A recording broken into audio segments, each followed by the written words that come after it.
Welcome everybody to another RWD gaming video. We are playing the second session of Care Package set in the Acid Rain system expedition engine by Jeremy Lilley.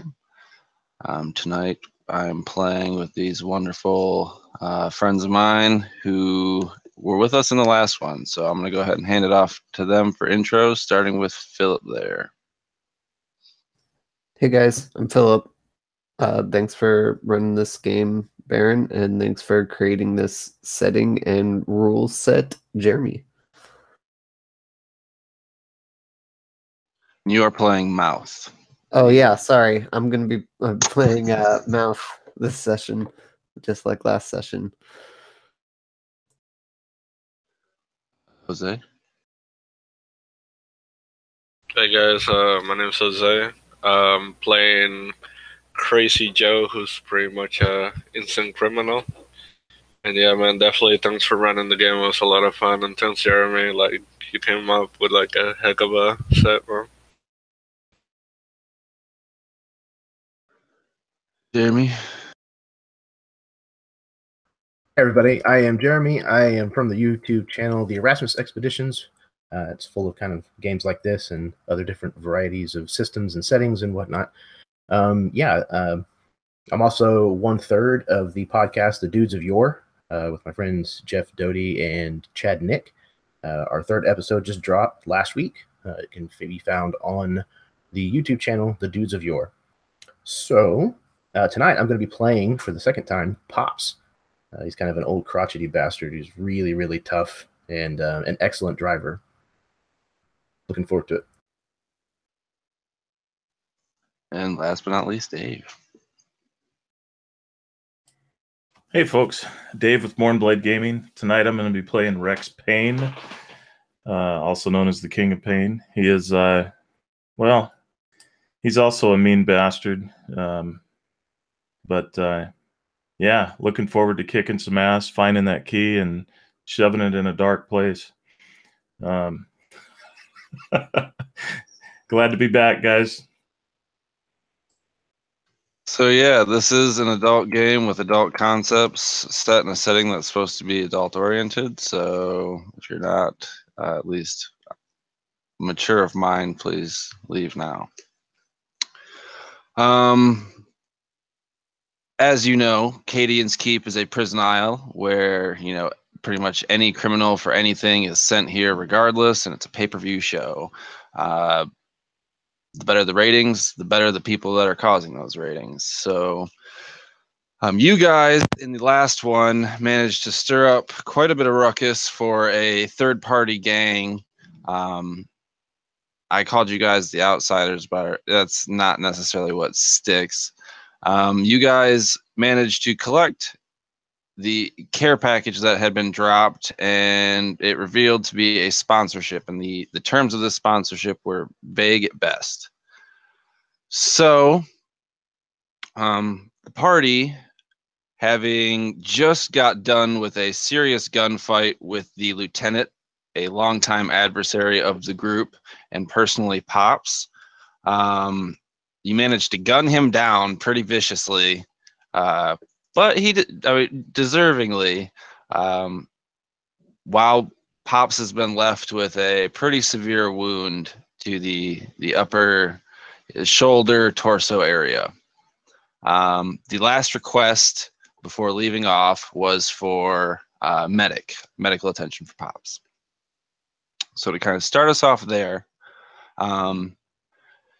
you are all in this warehouse after this gunfight, requesting a medic evacuation, and the vents and other like openings in the building start pumping in a gas very rapidly.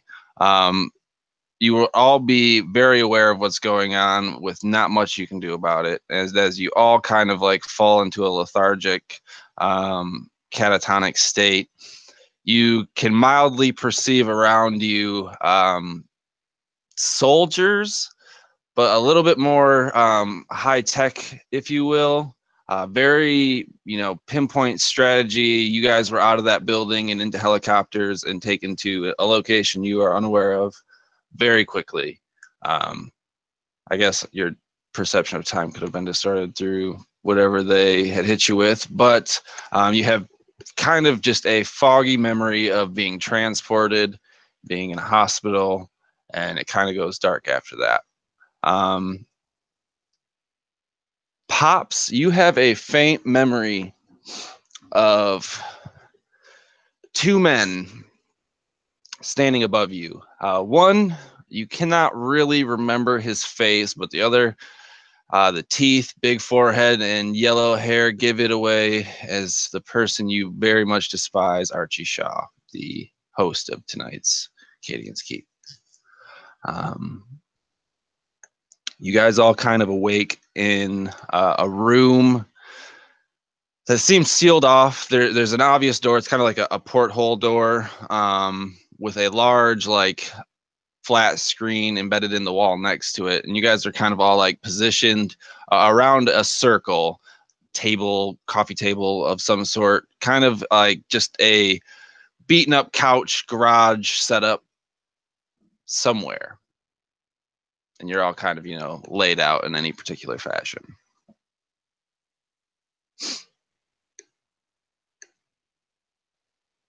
So I will leave it to you guys to take it off to kind of explore your surroundings and get a gauge of what you can figure out.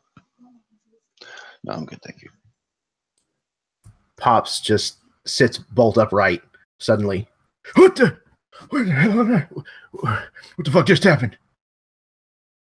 Where's the bastard? Did we get him? Pops, honestly, as you awake and kind of come to, you have an incredible, like, itchy pain on your left arm. The fuck is that? Them spiders back? What is this? And he starts like scratching at his arm where it's itching. And there's like a bandage, like a wrapped bandage. And as you kind of pull this off and scratch at it and tear it off, there's a stitched wound with like a flashing blue light beneath your skin. And before you get any farther, I'd like to let everybody else get a chance to kind of come to.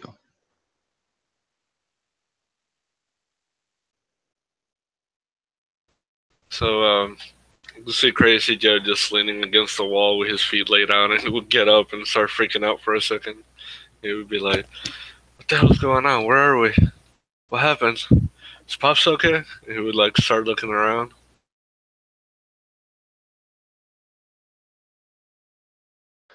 Mouth will also open his eyes from laying down on the couch and go, "Whoa, jeez!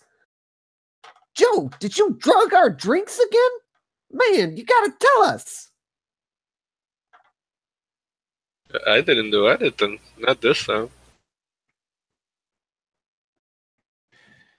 As Rex begins to stir, he's kind of laying there and he starts mumbling. He's like, lace, vodka, panties.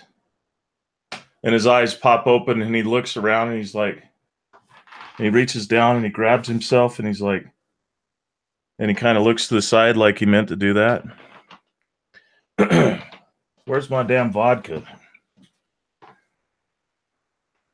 And as you look down at the table, your vodka is right there as you almost remember leaving it. Pops, as you go to scratch at the light beneath your skin, the screen flicks on and you know the familiar face, Archie Shaw. Well, now, I wouldn't do that. What you got there is the sponsorship. And if you looked behind you and on the wall, like behind where all you guys' field of vision is, there's like a large safe with kind of like a retinal sensor on it. Now you see that is a safe house. We've lots of these set up all over the island. And whoever has that chip can open them. So you could see how as if someone were to know about where this chip was, that could be very inconvenient for you. So before you get carried away, think about who knows about this. And I'm going to tell you that anything that you would like to have, we've already thought of, and it's in that safe. And I'll tell you, prepare yourself well. Because outside this door here is almost every member of the Romano gang mafia. So, Rex, give him hell. Screen goes black. Is that son of a bitch saying that he put these things in us that we're going to get us killed? We're going to actually, Pops, it's just you. You're the only one that's got one. He kind of looks around. You all don't have one of these. They're timepieces sewn under your skin. No, you got the classic model, I think. Oh, Your heart probably couldn't handle the new model. Pops. Well, I'll be goddamned. I finally get picked for something, and this is what I get picked for? You gotta be kidding me. I played the lottery my whole damn life. I ain't never get picked, and now this happens to me? Yeah, at least it didn't shove it up, dude. What? You can't all talk at once. It hurts my ears. You look pretty fucking spry. They even cleaned your leathers. Is that a euphemism? He starts like checking himself. Yes. As he throws him a bottle of vodka. There's a pair of panties wrapped around the top of them. I hope these aren't yours. He just takes the top off and starts swigging. I may or may not have worn those. You are a strange person. Are you allergic to bees by any chance? No. You are a very swollen individual. You know that, don't you? Yeah, I hear that a lot. You look like you're about to pop. Hey, Rex, I have a question. Can you wipe your own ass? You want to... That's kind of a personal question. I mean, are you wanting to watch or something? That's a little gross. Yeah, let's just ask him. But thanks for the invitation. I may put you up on it later. Jeez, how can you guys be joking at a time like this? The whole Romano Mafia is right outside those doors. Mm-hmm. Well, we're safe while we're staying here. Isn't that right? That's what he said? I think he said, gear up, Mr. Destiny. Yes, I did say that. But as Pops, you look around to, kind of see how long you can stay in here. There's no food outside of, the few bottles of vodka you had. And honestly, you're probably hungry. You're probably hungry as shit. I don't even know when the last time you guys ate, so... I bet there was a pallet of cans in here, and you fuckers ate it all while I was passed out, didn't you? Let me see your teeth. You got any spinach in there? I bet you do. And you probably hid them all under the furniture. Rex notices some edible panties and actually hides it, and he just kind of leans over and eats them as he... It was a variety pack, if I recall correctly. Yeah, I think we need some Crazy Joe, Blind Joe now we're going to call him. He needs some new huevos, right? Eddie, what? Didn't you sacrifice your explosive nuts? Your pocket grenades. Yeah, you threw both of them. So we're going to need some grenades. Like I said, everything that you guys would potentially think of you would needing to take out an entire crime family successfully is in that safe. Doing food? So... Let's crack this puppy open, Pops. What do you got to do? Jam your dingling in a little hole or something? Oh, man, I hope not. There's no telling what them blue lasers are going to do to that. You are the key. Yeah, as you approach, you see off this scanner, it's like a barcode scanner, kind of just pointing down. So you could probably just Oh God, I think you're right. That's what they're wanting to scan. Oh no, wait a second. I think it's this thing in my arm here. He's gonna run it under the light. There's a crank and a decompress, kind of like a small bout of air coming out around the whole thing as it kind of, smoothest hinge you've seen on this island. opens up to reveal whatever the fuck you guys need. And mind you, the stuff you had before is also already in the room. This is kind of just like a bonus stash. You know, you have your stuff. This is like, it was kind of actually what I think Jeremy intended the original care packages to be, like supplies and important things. Is there a huge stretch of some fucking rope? You can have your fucking rope. All right. But yeah, so like, you know, mouth, you had a megaphone. I think there was like a handgun that didn't have any bullets left. Whatever you guys had, if you can remember, that's, you know, on the table or whatever. And then, you know, there is this large weapons cache, and feel free to get as outrageous as you need to be. Oh shit, are these Kevlar vests? How science fiction do you want tech? I get, yeah, semi sci-fi, not too over the top. Like, this shoots lasers. I mean, it could be like a homemade laser out of like a car battery and a magnifying glass of some sorts. I was thinking maybe like a mech suit, kind of like the size of one of the robots from RoboCop. Just kind of like a maybe. I like where you're going with that, actually. That's pretty cool that you said that. Maybe not in this one. Fair enough. We're still small potato chips right now. For sure. Yeah, we can't just pull off the grand finale right now. That's why I wanted that. I want to know where to set my parameters here. We'll get there. We'll get there.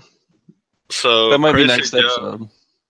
As everybody's looking around and trying to figure out what they're gonna get, you just want to see him tossing stuff like side to side, and then you're gonna see him later come out, and he's gonna be wearing like a medieval suit of armor with like an Empire helmet in the front of it, and then he's gonna have in one hand a golf club, and the other hand he's gonna have a grenade launcher.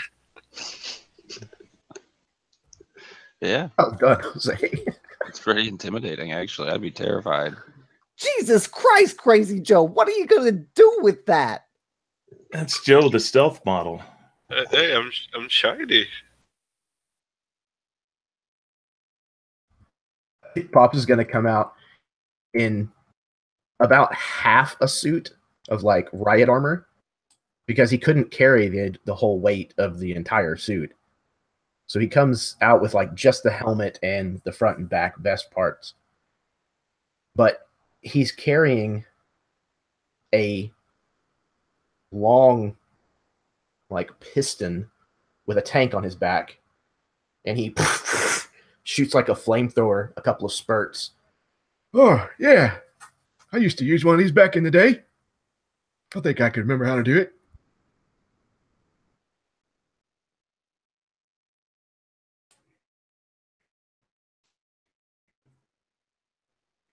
Yeah, Rex puts on a Kevlar vest and actually puts on a kind of a tight belt around each of his thighs, just in case he needs a tourniquet, and gets some explosive rounds for the 50 caliber. Is there a I forgot to mention that the detached 50 cal machine gun from the bed of the Bronco is kind of posted in this small room with you guys as well. So, carry on. What was your question, Dave? Is there a drone in here with a little camera on it? Absolutely. And I think what we should do is open the door, throw some tear gas out there, and then fly out the drone to see what's going on out there. Maybe with a grenade on it or something. Kind of get an idea of where everyone's at.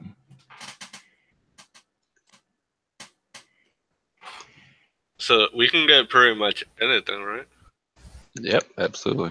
So can we put a this is to kind of C4? jumpstart the whole shoot them before asking questions scenario. Motorcycles in here? Yeah. Flying out of there in motorcycle. Yeah. There's an Apache helicopter in there. That'd You be serious? pretty Is an Apache helicopter? No. I mean, I would prefer if you didn't use a helicopter. All for right. this I thing. was gonna say, well, shit, I will jump on that. Basically, I intend you guys to kind of give me a check on one of your rolls, and depending on how successful you are, determines how many outrageous things you get to do as you come out of this door, and take out as many people as you see fit inside this. I said all. No one ever means all of them. You're gonna hit a lot of them, so have some creativity with it. Start it off with a bang. Let's get into it. So yeah, take what you need. A timer has appeared on the screen. It's counting down, and you can only imagine that it's going to open the door. How about 2 motorcycles with sidecars? Yeah, there's like a rotating Vanna who's like showing off the prizes you've won inside this safe. Okay, so is there like a container with some thermite in it? Sure. Sweet. All right. So yeah, Pops kind of carries that out very carefully. I think maybe this is what we should hang from the drone right here. This stuff is very beautiful. What the fuck is that, Pops? It's thermite. It says it right here on the can. Thermite. Did you say termite? Yeah, but what's it do? Not termites. Well, who the hell would box up termites? Unless they came out of your skull. Yeah. As you're putting the termite on that, you're gonna see Joe like opening part of the bottom piece of this suit and shove a few grenades out there. Thermite. The thermite it sprinkles on stuff and it burns a hole straight through it. What, like acid rain? Yeah, it's like acid rain, but it's like a version of him acid rain, and he thumbs towards Rex. Wowza. All right, let's see this thing in action. Yeah, they're fucked. He like pulls like a small little, stick or something nearby, kind of pokes it in the stuff and just lets a little drop on the table. As you're doing this, the door kind of is like about to open. So pretty much as soon as you guys are prepared to let this thing go out and pull it back shut, you're more than able to do that. And I'm not really going to have you roll for that because it's kind of just a probability kind of thing. You're going to hit people one way or another in my mind. So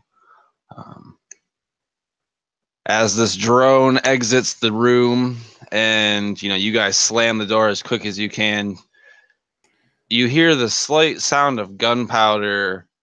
And I mean, I have no experience with thermite. I'm sure it makes an explosion when it comes in contact with volatile material. Maybe. I've never seen it react with anything other than just be dropped straight on stuff.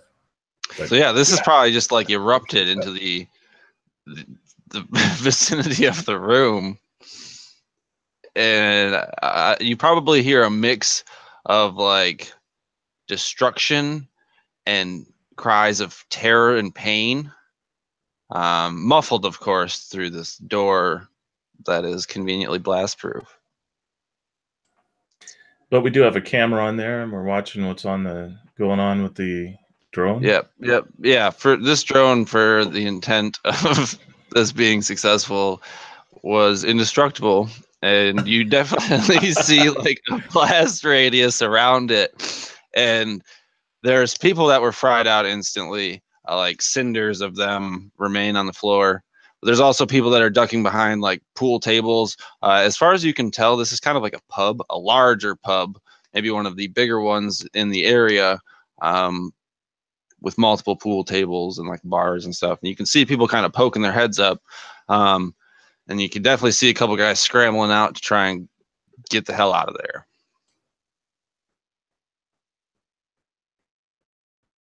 All right, sweet ass. Let's get moving. And he opens the door and he pops two tear gas, pops them, throws them into the room, and then You all takes have gas masks.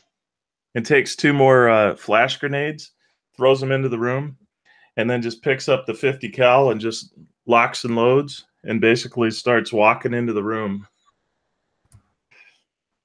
You look like you've done this before.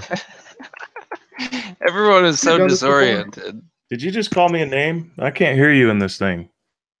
No, you're fine. Just shoot anything that moves. So I'm gonna say that is a either flashy or forceful roll. I'm going to say forceful. And I would definitely say you're an expert and have probably done this before, and you were definitely prepared. So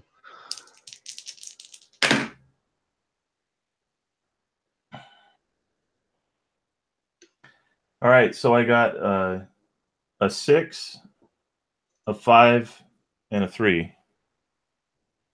and what is your score? Force is 7. So those are 3 successes. So basically, as everyone is kind of like, grabbing their head, either blind or deaf or choking, you're just ripping through them. There is a mist of red inside the smoke of this now cloudy pub. And the cries have pretty much stopped. But you can hear the sounds of people moving in from outside.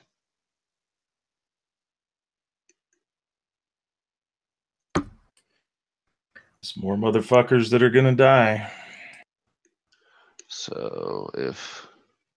We can't just leave him out there on his own. He'll get lost. He won't know what to eat.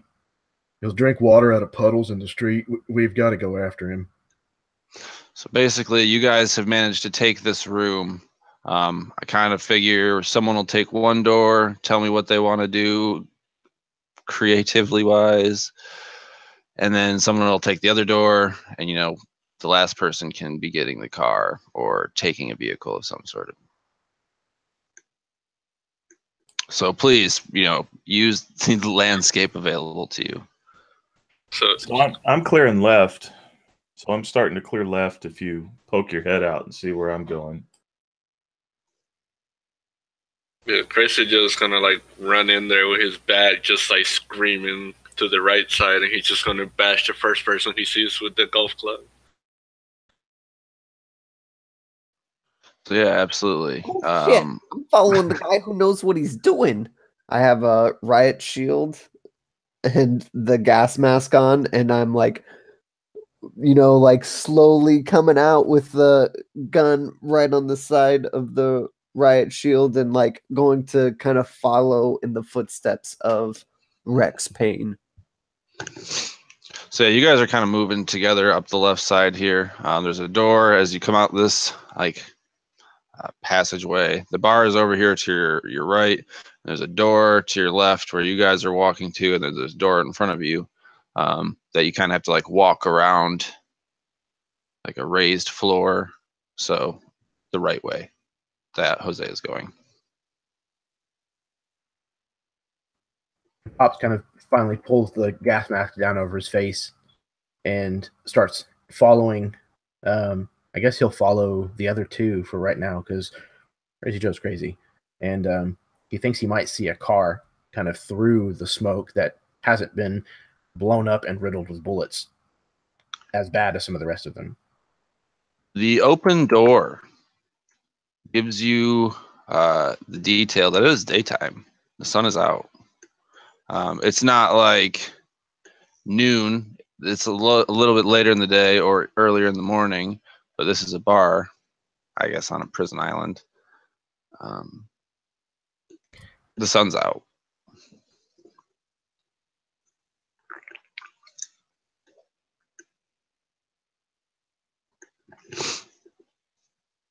So, Crazy Joe, if you're taking the right side, there's still some people maybe coming out of a back room or coming out from behind something. Go ahead and describe a scene to me where you take out a varied number of people up to you, and then we'll come up with the roll deciding and see how well you do. Good. So he will look and he will see these people coming down from a hallway and everything. And him, like a dumbass, he will pull out his grenade launcher and shoot it where it hits the wall and like bounces in. So would you say that is a flashy, or I don't know what that would be. What are you thinking it would be? Subtlety? It could be a subtlety. Could it do flare? Yeah, it could most definitely be flare. Go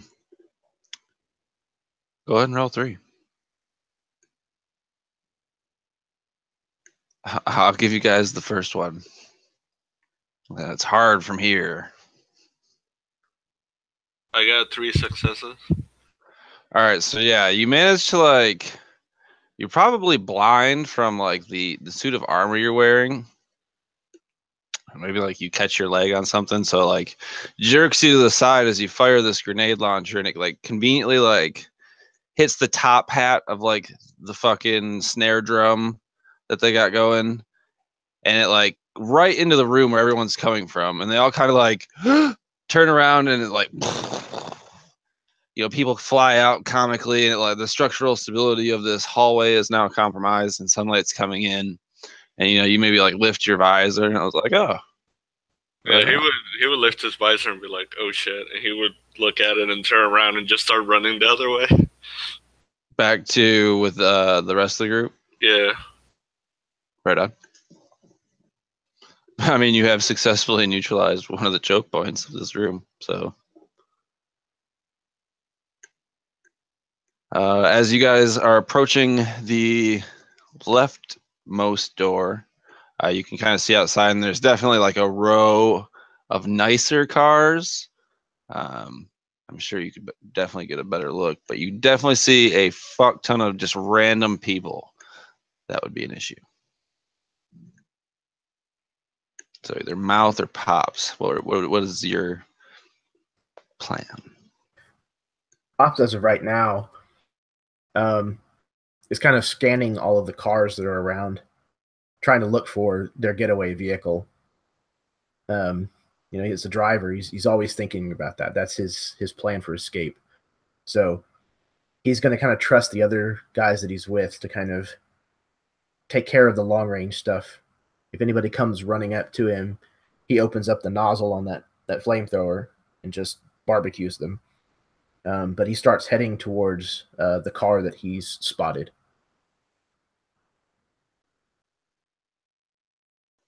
So Mouth, you've definitely been in a heist situation before, maybe where I don't know if you were ever necessarily the driver, but you've definitely been the one covering someone's ass at least one point in your life. So I'm going to go ahead and let you take out these guys as, Pops finishes up with, your Ghetto Wonderland ride. Yeah, so I basically see these guys who are going to crouch behind some broken down vehicle as they see Pops trying to break into some other nicer vehicle or something. And so I guess I'll with my riot shield run over to the other side of the car that they're on as they're firing at me, in the riot shields, pew, pew, pew, ricocheting bullets off, and then I'll place some C4 in 2 spots beneath this car, and then come back to safety kind of far away, and then I want to detonate it so that it blows the car and then smushes them.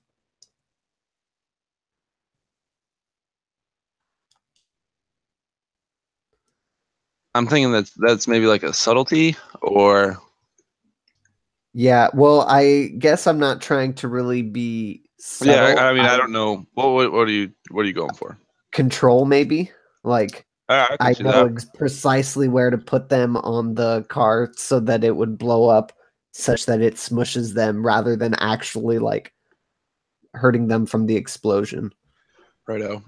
So yeah, you want to give me a roll? Yeah, I don't. Probably just 2 rather than 3. Take 3. No, 3. I'm feeling generous right now. Okay, so when it's on the right, I want to get above the stat, right? What's your number? I have a 6, a 7, and a 1. And so control is on the right, so I want to get above my score, which is 3. Yeah, if your score is 3, you want to get above for control. Because it's control, right? Am I saying that right, Jeremy? If you put a 3 in your speed versus control stat, Yeah. then you're more speedy than you are controlled. So it's easier to get over 3 than it is under 3. So if you're trying control, but you're better at speed, you have to get under. I see. Okay. I can see it as a speed roll if you were like, doing it as a swift action. I intended to be more in control rather than speedy. So I'm just going to say that is what I have on my inmate number. That's correct. But I had changed it on my sheet. Anyway, sorry. So I'm rolling against a 7 and I'm trying to get under that. Correct. So going off your inmate number, is that what you're saying? Yep, going off my inmate number. So 1 and 6 is a success, and then I rolled my number of 7. Okay. So you have 1 point towards a care package. You need a total of 5. Cool. And you obviously succeeded. I see what you were saying with the inmate number. Yeah, sorry. So as you get back and you detonate this car, it kind of like rolls up into them over the car like that they were positioned between. So like you kind of get like the legs like jeans with no top part to kind of like slimp over. And as the car like flips up, it lands on another car, maybe even between 2, crushing 2 people and exploding all 3 of them. And this is enough to like tear out the rest of the wall that Jose had blown up. And this whole thing starts to collapse in. You hear some cries, but you figure if any, now is the best time, if any, to get the hell out of here. So Pops, get us out of here. Where are we going? Pops is running about as fast as he can, which is not all that fast. And a medium walk. Yeah, it's kind of just a hustle, shuffle. And his poor knees are just like bowed out, like they can't even touch if his ankles are touching. And he's just kind of moving in these snakeskin boots, and these spurs are just jingling. And he finally gets to the car that he spotted. And this is a full-sized Ford, like F or E250 or whatever. It's a big economy-sized van that somebody had turned into an El Camino-style car. So it's just got like the first 2 rows, and then the whole rest of it is like a bed truck on the back. And it's like seafoam green with like purple stripes on it.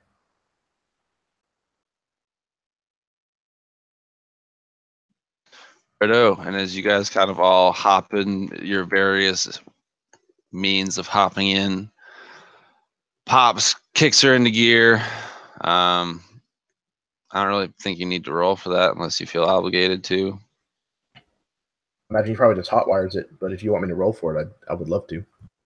Yeah, I mean, is that an instinct? Yeah, as he's hotwiring it, Rex jumps in the back, and you can feel the back end definitely lower about 1.5 feet, maybe 2 feet. And he taps the top of the roof. All right, We're clear. So I rolled And I didn't know if you wanted me to do it with 3 or not, but Yeah, did 3. head, so I went ahead. Okay, cool. My knowledge versus instinct is an 8, and I've got 3 successes. Perfect.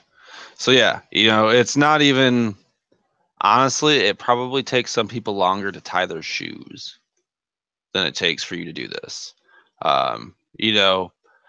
Rex hopped in pretty quick and slapped the top of the car pretty quick, but the car was already on and you're already kicking it into gear.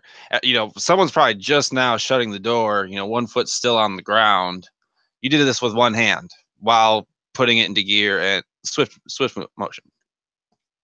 You guys take off, hauling ass out of there, kicking up rocks. The few guys that do remain coming out, taking pot shots off at you. You hear a couple ricochet off the tail end of the car. You guys are out of here. So at this point, oh, go ahead. I was just going to say, Pops looks down. Feel free to veto this, but Pops looks down and he notices that there's a big, huge lever sticking out of the floor that's not the gear shift. And the top of it is it looks like a resin fireball. And it says NOS up the stem of this lever. I just assumed this lever was here, Jeremy. Veto it. No. Hey, did you dumb shits lock the door? I mean, for all intents and purposes, it's kind of covered up with debris at the moment, so it might take some excavating to get back to.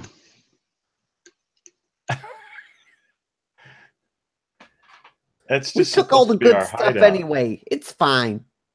That's our hideout, man. Well, if Archie Shaw is to believe, there's more of these on the island. And they would contain much more specific things. I smelled what you boys were cooking up in there after eating all them canned beans you didn't let me have none of. I didn't want none of it. I left the door open on purpose to fumigate that damn box before we had to go back inside. That was all Blind Joe. That's nasty is what it was. And honestly, there's probably a similar thought that, periodically passes through everybody's mind in the car. And it's like a community stomach growl. You guys are hungry. Really hungry. Yeah, it's no wonder Joe has an afro. Let's get some food. And I picture someone kind of like rummaging through their bag to find something. And you guys all kind of figure out that there wasn't any food in that container. There wasn't any food really in that entire place. It was more of just alcohol and nothing else. And one of you, it doesn't really matter who, as you're dumping out your bag, you find another screen. And on this screen, when you turn it on, is kind of like a revolving head that is more of like a cartoon version of Archie Shaw. And it doesn't go off right away. Or it do anything really. It just kind of has this rotating head. And when you guys get about, 30 miles, not 30, maybe 10, 15 miles away, a map pops up. And it takes you to like this really, really shitty Coney Island that probably caught on fire. There's scorch marks out the sides. It's boarded up. It's honestly a cruel joke.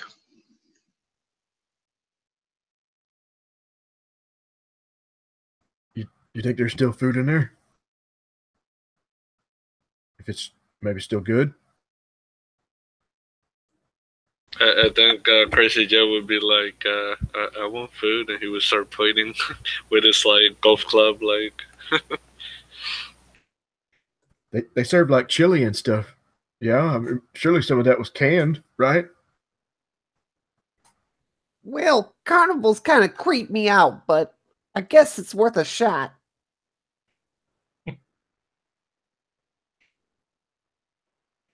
Yeah. Maybe we can play some sideshow games. Carnies, I just made a very serious Michigan reference. We have like diners that serve all like burgers and hot dogs and breakfast 24 hours. We call them Coney Islands. Yeah, Really? dude, I was like, you're talking about Coney Island hot dogs, right? So, yeah, that's a fun fact about Michigan, and like only one other place in the entire country does that, and it's like 8 hours away from here. So, fun fact: we have these kinds of restaurants that are really convenient when you're drunk because they serve breakfast 24 hours a day. It's kind They of like serve- a Waffle House with hot dogs. Yeah, pretty much. Yeah, There they've you got to go. have some powdered eggs then. All right. Well, Okay, let's so try it Maybe out. some of those canned beans that Pops is dying for. Don't so tease them, basically, man. so basically, as you walk up to this building, and like for the most part, these boards are covering what would have been large glass windows, and there's kind of like a push glass door. The glass is probably missing, just like a metal handle, and you can see inside. And there's booths. Um, Obviously, part of this building was on fire, but there's a single sconce light, like beaming a light, and it's kind of gotten later in the day. You've been able to decipher that it's like getting towards the, dusk time, and in like a time frame sense, you haven't eaten in at least a day and a half. So you're very almost awestruck to see this light on at all, and what could potentially have a light on it, kind of thing.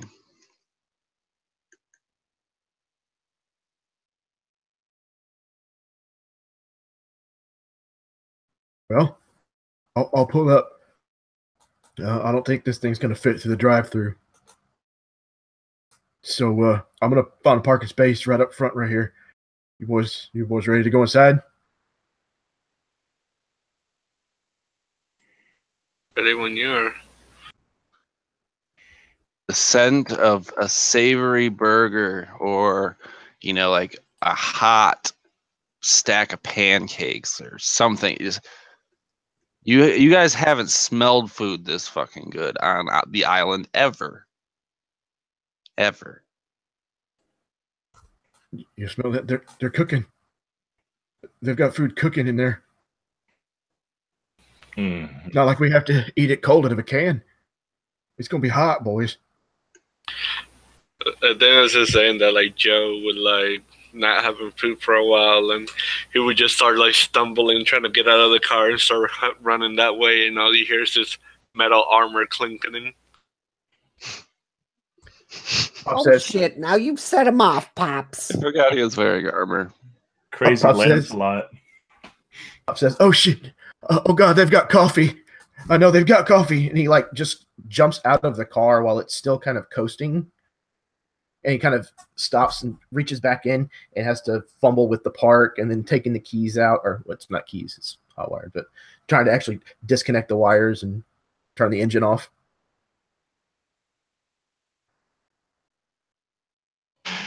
So as you guys walk in this building, there's like the weirdest device in front of you. It's basically the same kind of like barcode scanner on the far side, but then there's like 4 compartments. And whatever your heart's desire, you can smell it through one of these compartments. It's like, that one's mine. I want that one. And almost as if driven by hunger and instinct alone, Pops, you're the first one to get this thing in your arms scanned, and like a slow, way too high tech for the surrounding husk of a building, these like lids open up, and you're basically your last meal, if you were to choose one, is sitting in front of you. And I guess I've been debating this whole time if I want you to describe that to me. It doesn't really seem necessary, unless you really want to dive into that portion of your character. We can do that. It kind of sounds like stupid fun to me. Well, by all means, start us off. What is Pops' favorite meal? And what is in this container for Pops? So Pops finds coffee, black, nothing to it, nothing done to it, nothing messed with. and it's in the perfect sized mug. It's not one of these stupid tall styrofoam cups that disgust him. It's in a little ceramic mug with a little crack in it, and on the plate is half of a Philly cheesesteak sandwich. But when I say half, it's probably about the size of Pops's head, and then a big old bowl of soup, and it looks like clam chowder. And he's like, Oh, that's why they had us fill out all them forms. They knew just what we wanted. Yeah, this will do just fine. he grabs it and starts shuffling over towards the table. Fucking sweating. Oh. Whoever wants to go next can go.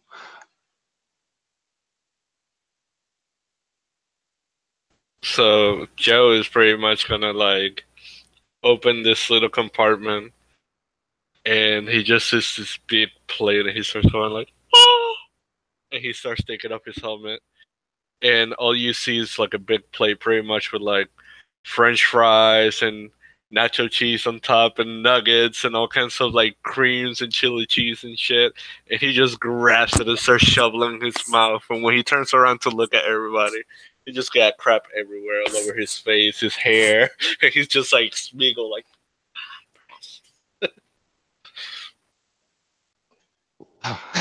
That would bug me.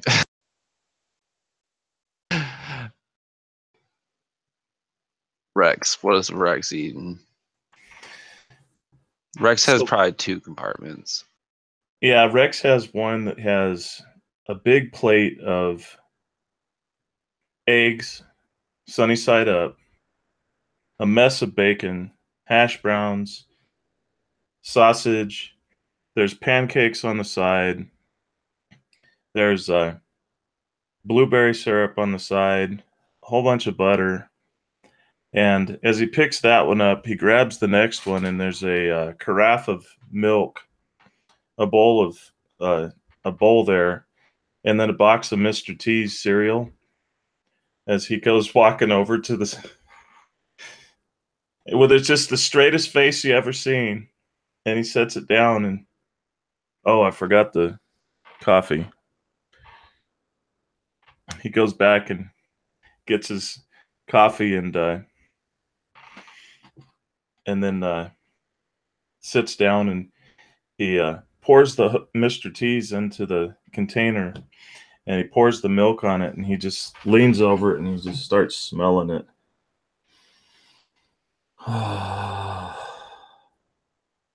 He's just kind of going like this for a couple minutes. He looks over at them. What? Don't you fucking like Mr. T's? As he sips his coffee, he starts spreading the butter on there, and then shoves a piece of bacon in his mouth.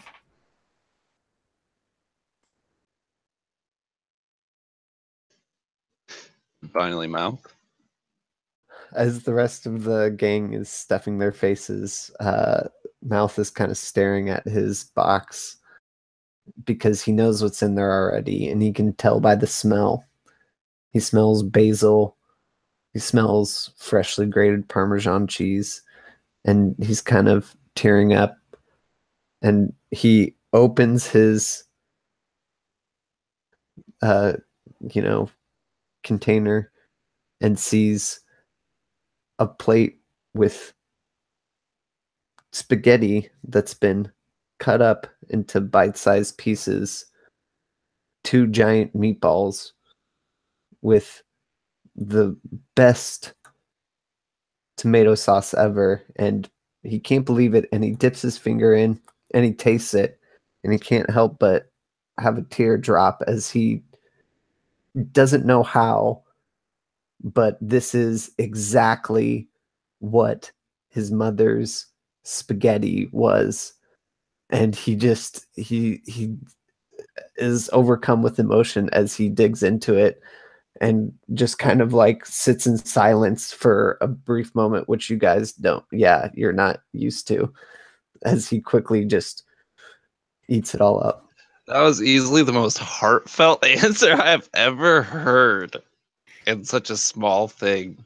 I was like, please be his mother's tomatoes fucking sauce or some shit. Quality. And what sucks, Philip, is there's a tablet behind your dish. Similar to the one that you had before. This one's kind of smaller, small enough to be hidden from view. And it kind of like chirps after you start eating, prompting you to go pick it up. And as you pick it up, Archie, goddamn, Archie comes out on the screen and he's like, well, Mouth, we found out about the person that you came here for. And well, in order to maintain ratings, we had to spice things up a bit. And at this point, you hear like the muffled screams, indistinguishable to you, Mouth, of the person who made that dinner for you tonight. And your heart drops so far in your stomach, you probably could have shit it out. This was like a fucking bowling ball through you that you've never felt before. If there's one person you don't want people you like around, it's Archie Shaw. Well, it took some finding, but we found her. You did a pretty good job of covering your tracks. I'll give you that, buddy. But Cadians is a big deal. We'll do anything for the viewers. What the viewers want is the spice of life. Your mother's life, actually. We have her. You need to find her.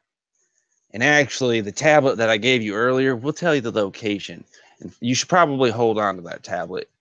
We won't put you on many wild goose chases, but the few we do, you're going to need it. Don't lose it. But yeah, the location is in that one. It should be loaded in the GPS as soon as you guys finish your meal. Take your time. So as Archie Shaw, is talking to him the whole time, at first he's just like, what the fuck is this? And, like yelling at the tablet, like smushing it against his face. And then he goes and right as he's about to just smash it, he hears you say, you might want to hold on to that tablet. And he's just like, and just barely prevents himself from, smashing it, and he'll toss it to Pops and just kind of walk away and just being like, they've got my fucking mom, Pops. Pops has been chewing his food, kind of watching this tirade. And just as it kind of comes to an end, as he's tossing it to him, he's like, oh, I bet it's probably that damn Energizer commercial again, isn't it? It pisses me the hell off, too. And he catches it, and then he kind of sees what it's on the screen. And I don't know if it loops or what, but he'll kind of watch it, okay, and kind of sees part of it. He doesn't even need to finish it. He just puts it down on the table, drains his coffee, grabs the plate, and heads back towards the van. And actually, I don't know if you guys recall, there was a Goodyear style blimp that kind of displayed what was going on, and you guys might not necessarily have been paying attention to it, but it was paying attention to you. And you guys eating this delicious meal has been broadcast all over the island. So it's safe to assume that, regardless of who knows you have this sponsorship or if that's how you got the food, you guys have been in the spotlight for 2 episodes now. So you are gaining some notoriety. And another detail you might have noticed from this looping video is the people carrying, because you do kind of see, the hooded figure of what you would assume is Mouth's mother. 2 people that are escorting her, if you will, are people you've seen on the show not too long ago. And I may look like I am pulling up a picture. I am not, unfortunately. I'm trying to find details on Mouth's mom. But they are not necessarily famous, but they are people you would recognize from the kind of white supremacist-y group, the White Stallions. People that you know had affiliation with the people you were involved with in the last episode who had the care package before you. So they probably want revenge on you, if anything. Would make sense why they would be helping. Not meaning to railroad. I didn't think they could do this shit, man. Bringing our families in. Pops, we gotta go after her. We gotta go after her. Of course we're going to go after her. Yes, we're going to go after her.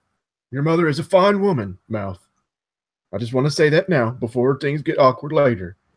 But she is a very fine woman. But yes, we will go and we will rescue her. She will make you that spaghetti again. I promised you that.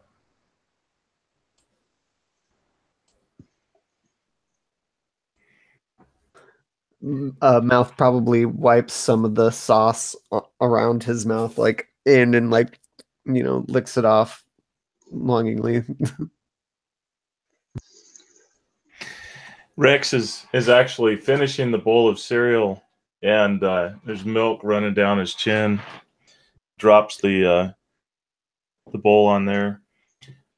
Takes all the meat and the eggs and just crams it in the middle of 2 pancakes and wraps a napkin around it, and grabs the box of cereal, and he looks up at the thing and he's like, "Damn, they keep replaying that video of you bawling like a fucking girl."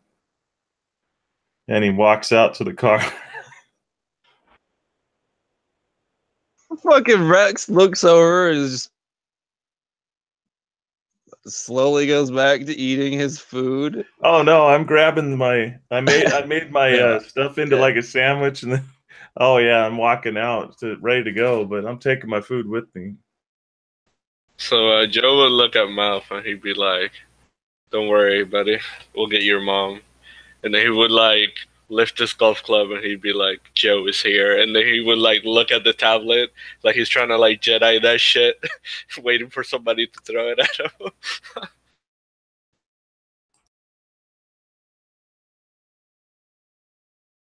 Thanks, Joe. And I wasn't crying, Rex. That must have been the garlic or something in there, making your eyes water. This has been such a diverse scene and emotion. But anyway, so as you guys are getting back into the car, you can hear a rumble in the coming darkness. You'd recognize it as car engines. People have found out where you are, or at least where you might be. And you're not in exactly the most, inconspicuous car. Word does travel.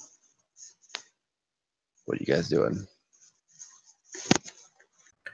Pops is definitely getting the hot wire going again as he kind of sets his plate on the dashboard and is kind of reaching up and grabbing pieces of it as he can. The soup is spilled all over the place already, and he's kind of pulling himself up into the seat because it's a little high off the ground for Pops. He stops like halfway up the step. Whoa, you hear that? Listen to that. I hear at least 3 Chevrolets, 2 Fords. Wait, no. 3 Fords. And a Volkswagen. That's not right. There's people coming. Let's go. Come on. He gets in the seat.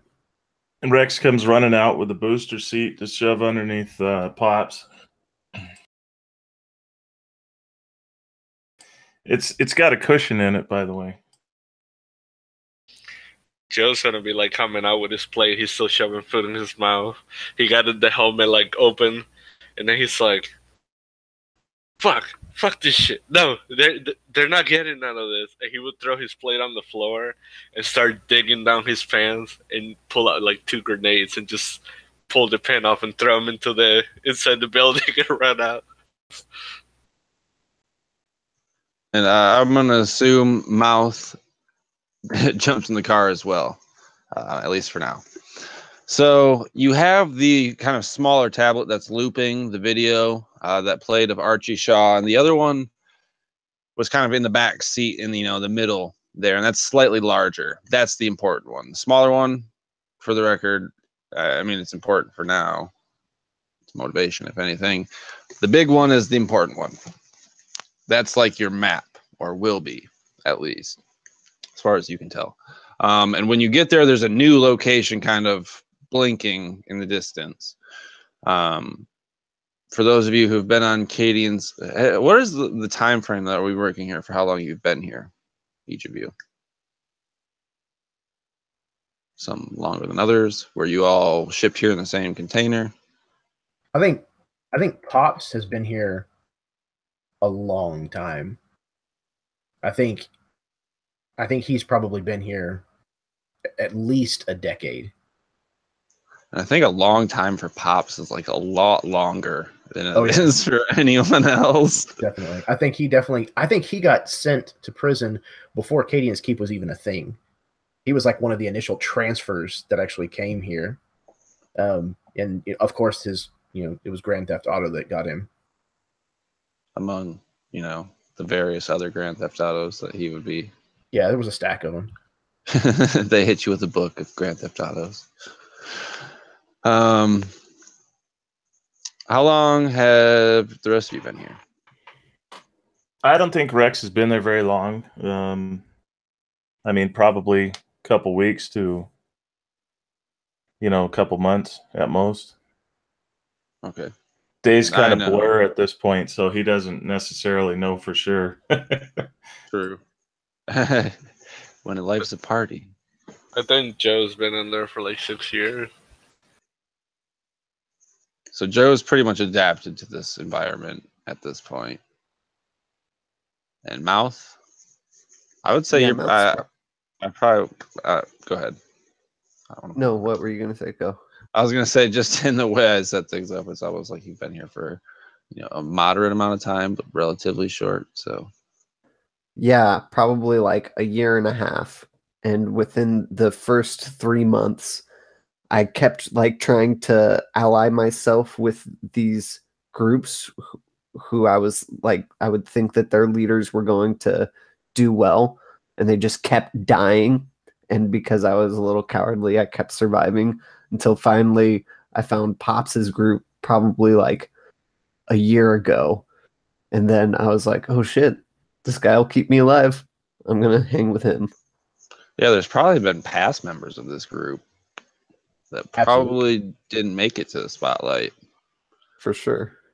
There's some touchy subjects that we can get to later. Yeah, Rex remembers that night fondly. It was the weirdest pickup line that some other dude said. He just walked up and said, "You are the biggest bulbous man I have ever met. I mean, no offense, but if you'd like to ride with us, I'd have you. No gay sex or nothing." And that's how I lost Shotgun. Screw you, Rex. Hey, my knees would have blown out the front seat. You knew that. That's why I'm in the back seat now. Here. Tears off some of his napkin. That's for your tears. You're still crying.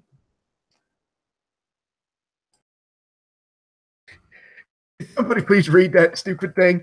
And he he starts to actually hand back his sandwich before he realizes that it's not actually the tablet. And instead he kind of switches back hands and then points at the tablet. That thing there. I can't figure out how to open those things. Written out in English or something? You're not getting my sandwich. It's not even a funny joke, Rex. He takes a big bite of his pancake sandwich.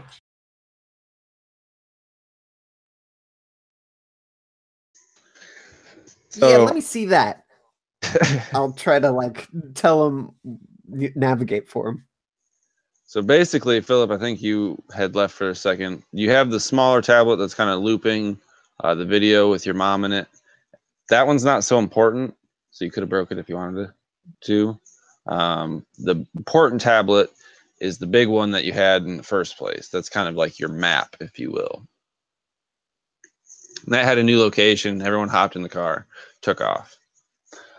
As you guys are driving, it's getting darker, and you see the kick on of some headlights on the horizon behind you, prompting you to drive faster. And as you're getting closer, and you're passing a wide variety of buildings and architectures here. For those of you who had only seen so much of this island, you're definitely started to travel significantly more, rolling with Pops because he always has a car. You're figuring out, if you hadn't realized it in the outside world, that people lived here and society existed here on this island that now is a lawless wasteland. And things that you would recognize outside of this setting, you see here, and it's like a tarnished, destroyed, ruined version of these things. And a normal thing wouldn't fit in that position anymore. It would seem out of place in this roads have mortar holes and buildings are collapsed and others are charcoal husks and others are, fortresses made out of barbed wire, and it's an urban battlefield, to describe it in the least. Hey, do you still have that American Bandstand tape? Pops? Huh? Sorry. You still have that American Bandstand tape? No. Hang on. I've got it on Laserdisc. And he kind of pats himself down. No, of course I don't have it anymore. Somebody decided to throw it at somebody and put it in their neck. Fucking Joe. He would look back and then he would go like, I don't speak English.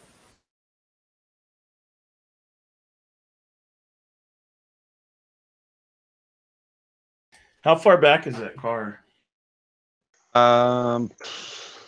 Probably like a mile behind you. This has kind of been a flat stretch.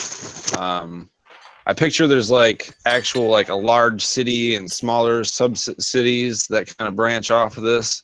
And you're kind of in like a suburban area with a lot of like destroyed homes and straight, long stretches. This is a fairly large island, I guess. Hey, can you cat and mouse that car? Get behind it. What? No, sorry. Pops. What car are you talking about?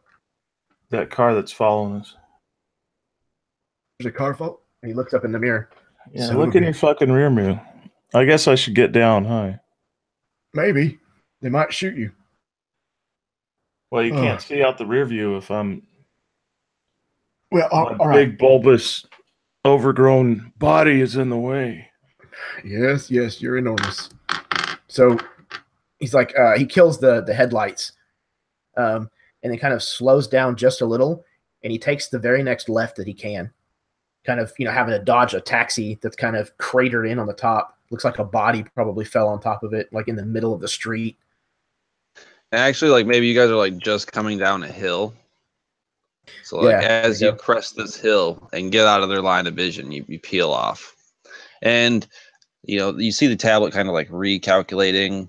It gives you, the ideal route here. And it is kind of getting dusk now, so the lights, if there were any, would kick on. But I think he kind of pulls the van up kind of like behind a dumpster, and then just comes to a park and just kind of looks in the rearview mirror, watching the intersection kind of behind them. And it takes a second. Oh, sorry, and I load just to be sure, and I just sit there quiet and wait. Mind you, I believe you still have your 50 cal. But it takes a second, but you hear the rumble of the engines coming up, and as they kind of come into view, these are pretty nice vehicles. Surprisingly nice. and they're all like you know, either a sports car or like a Cadillac of some sort, just very pristine, about as pristine as you can get here. And they're driving real slow because they lost you. And it's like a caravan of probably like 6 cars. They're, besides their headlights, I mean, you can't really tell how many people are inside. Maybe 1 or 2 of them have drop tops. Oh shit! You think that's the White Stallions, Pops? Might be. I don't know. Pops, you would definitely recognize this as the White Stallions. Yeah, you know, it kind of looks like them. You see that bumper sticker that they've got? Some of them got it spray painted on there. That's an old flag that a lot of people used to fly around a lot. They use it kind of as their symbol. It's that red thing with the blue X across it. I got an idea. Weird. The caravan or convoy keeps going, right? Yes, it kind of passes by you guys. So I grab up that drone, and who's got? I guess Pops would be the best to fly the drone. I doubt it. Okay. He's gonna try to steer it like a car. I used to play video games when I was younger. You know, Pong.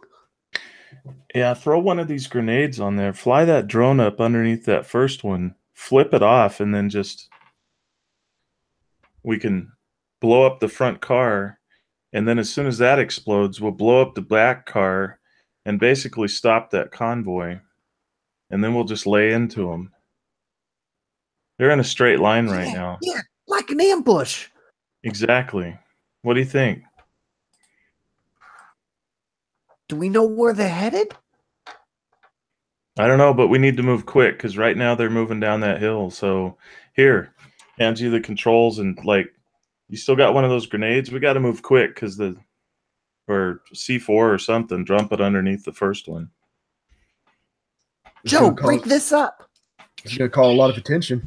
Then Joe would like smile at Mouth, and you just see him reach into his pants, and he pulls out a grenade, and he puts it towards him, and he starts smiling.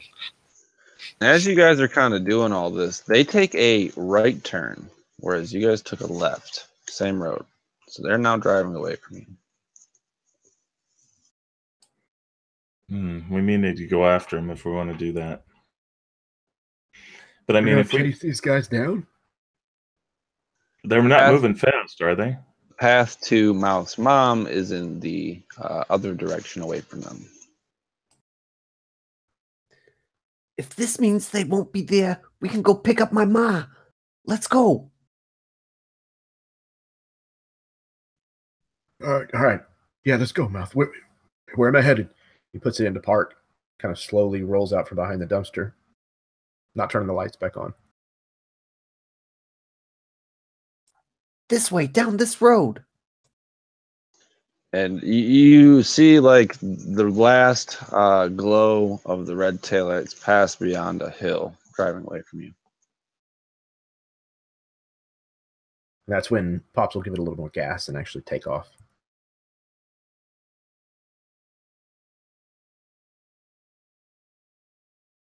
We are actually about to be moving into kind of the final scene here. We've been playing for about an hour and 15 some change. So if we want to take a break, come back, finish her out. Cool. Shouldn't take too long. I'll write it in the chat so Dave knows, and I'll meet back here in 5.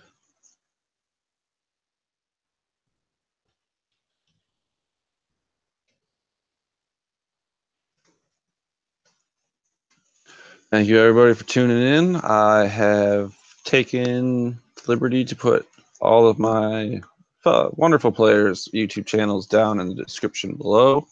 Please go and check them out. They got some really cool shit. It's way better than mine. So, yeah, we got a couple things coming here in the new year. Don't really want to get too much into it before we put the boots to the ground. So you'll see more from RWD Gaming here in the future.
Hope everyone's having fun. I'm having fun. Lots of silliness going on. What happened? Oh, I was just saying, I hope everyone's having fun. Whoever watches later, it looks like 2 of us watching the video.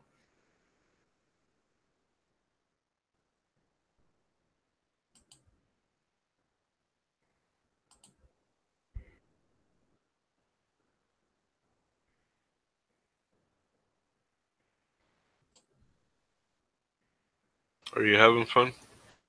Mm-hmm. Yeah, me too. I'm about to do like a lot of stupid shit. So yeah.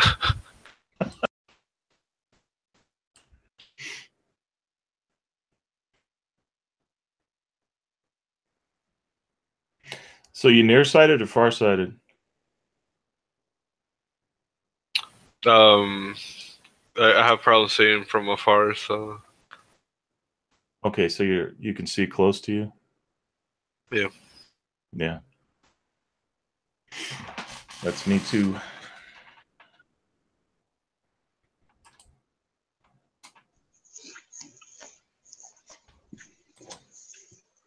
I haven't rolled the dice at all. And that's my fault. Slacker DM. Right? Why am I even playing? I'm just listening to all this good RP, not doing shit. I do want to say that I love all you guys. Obviously, Pops is a little crotchety and mean, but I mean it all in jest. I hope everybody understands that. Hey, Oh, I've gotten to the point that the people that I play with, if I'm mean to you in a game, it's obviously my character. I don't really mean very well, so. just act antagonistic. Yeah. Like I don't know. I saw like a couple games where it was like someone was like berating another person. It was like, oh, can Yeah, you justify that as your character? I don't really. that's always the reason I kind of try to make it clear, is because I have played with some people who it became very obvious that they were using it as a means to be cruel and mean themselves, and Yeah. saying that it was their character. And yeah, it's real yucky. So Yeah, I mean, that's why half the time my characters are like the lovable oaf. I like playing, antagonistic characters. So maybe I am just a jerk, but like Raphael from Ninja I don't know, Turtles, Jeremy. I think you're using this as a means to be cruel. I might be. It's true. Old I bastard. really can't say anything because I'm playing a crazy character. So I would hope people be like, "Look at this dumbass." You know what the fuck is he doing? I think he's really like that. And he very well may be like that all the time. You never know. What's on your shirt, Baron? It is R. Kelly. Oh wow! I Piss. thought that said piss, and I was like, no, surely not. I mean, But it's I don't have hilarious. any sponsors to worry about, so I can say piss, shit, fuck, and I wouldn't wear this for any other kind of game. So I think it fits perfect. it's kind of, I'm kind of flattered that you wore it for us. I've actually tried to make sure I don't wear the same shirt twice, like in videos. Right. I got a quick question. Do you feel warm wearing that shirt? No, it's actually fairly thin and dry. I like your He-Man shirt. Yeah, thank you. It was a Christmas present. It's been like an odd amount of He-Man brought up after I heard you say something about it. It was like everyone else was like, He-Man, He-Man. Oh my God, He-Man. It's like, You know, it was funny when the whole tablet situation thing happened. I was actually gonna race a golf club and say I got the power, but I was like, nah, I shouldn't do that. You should have. you totally should have. Well, I was gonna do like a Jedi thing, like being stupid, like hoping somebody would throw the tablet at me, but it never happened. So I was like, fuck it. You gotta take initiative with things like that, man. That'd have been great. But all right, if you guys are ready to get back to it, I guess before I get back to it, combining food with sentiment was probably the greatest D&D moment I've ever experienced. But Philip is going to be off cam. Would you prefer if we waited for you? Or, okay. So basically, you guys are driving away. You managed to, avoid detection from this caravan of cars that you recognize as the White Stallions. And the more you think about it, they are probably looking for you.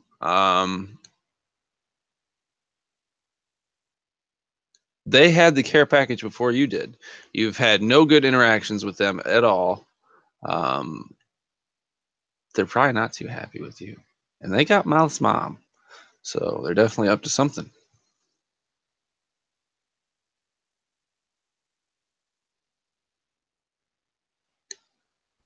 You guys are driving in the direction of the location of his mother. And it's kind of like a little symbol of Archie's head rotating on the screen. So, do we know what we're looking at? What we're expecting whenever we do find her? Probably less of armed men, I would imagine.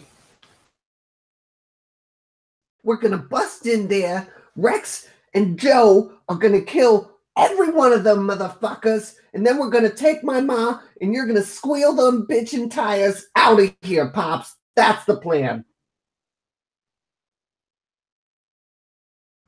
Well, all right then.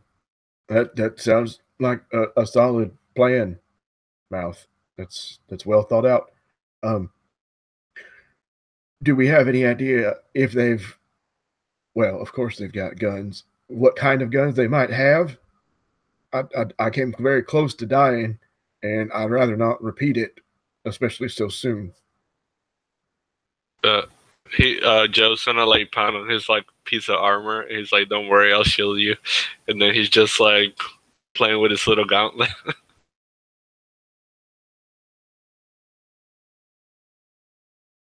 Joe, you realize that's not bulletproof, right?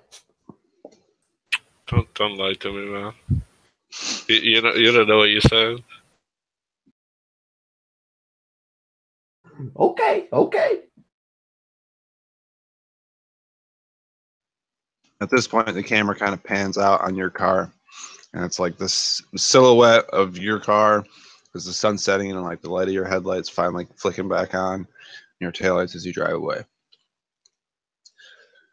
It kind of goes up to like the light of the stars, and the light of the moon comes back down, and you're at a gas station. And you're kind of like in a part of town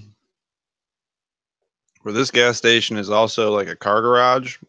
It's like a suburban area where very few businesses are actually allowed here, but this is probably something that was grandfathered in way back when. So this is kind of like a gas station garage combo. And as you pull up, you see one of the like nicer cars that you'd recognize. Not one of them from the caravan before, but this is definitely a White Stallion car, kind of parked on the side towards the back there, and kind of looks reminiscent from the location from the video you watched with Massimo. And as of right now, there's nobody outside, and you have no idea of what's inside. It's kind of boarded up.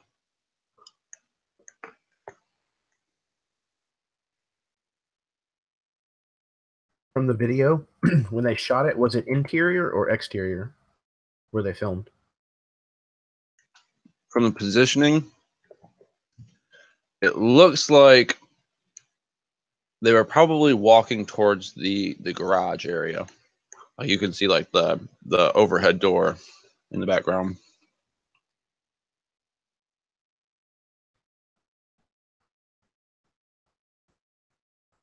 Well, this looks like it might be the place.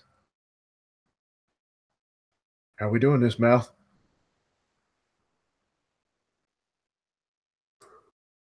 Ah, shit, Pops. You know I don't know nothing about leading anyone. You just tell me what to do and I'll do it. I don't want to get nobody, especially my ma, killed. Yeah, that's what I'm worried about too. All right. Let's see here. Can we make a block around this place? What? Like, can we make the block like around this? Oh yeah, absolutely. Okay. I think we'll do so just to kind of see if there's anything else that we can see about the building. You can see kind of like light shining from behind the boards that cover the windows. It's all bricked out on the backside. There's the car. And I mean, there's the garage around the side where there's also some light coming from a window. But you don't see anything on the inside, really. Nothing moving anyway. Does it look like it has any kind of like fire or escape access, like from the top? I wouldn't say probably a fire access, but there's definitely like one of the ladders that comes like halfway down the building, three-quarters or a third of the way down the building to get on the roof. Perfect. Okay, so Pops kind of starts to pass the alleyway that kind of goes back behind the building, that where we could see that, and then kind of stops, puts it in reverse, and drives back just a bit. Here, right here. And he puts it in gear and turns down this small alleyway. It's probably tight enough that this van like barely fits. He actually kind of reaches out and pulls the rearview mirror in. I was gonna say you gotta fold the mirrors in. There's newspapers and stuff that kind of flutter up behind us as he pulls up real slowly to this ladder, pretty much putting the roof of the van directly underneath it. You got that rope? Of course I have the rope. All right. Don't need to get mouthy. I think we could come in through the vents. In what? The freezer? He kind of says, looking at Rex. They'd have to move an awful lot of air through them vents, don't you think, Rex? Well, that's true.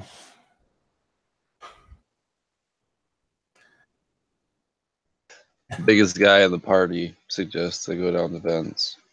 Well, we could get a look from the roof. Maybe there's a skylight of some sort, and so I'm going to climb up on the top then and start scoping out the roof. I'm going to peek over the top before I look, just to make sure there's nobody on the roof. Nope, there's nobody on the roof. You're kind of just greeted with like, the rock and rubber roof that you'd expect on a flat roof gas station, I guess. The air conditioner on the one side, some vents kind of leading up and away from you, so you can't necessarily see down them at the moment.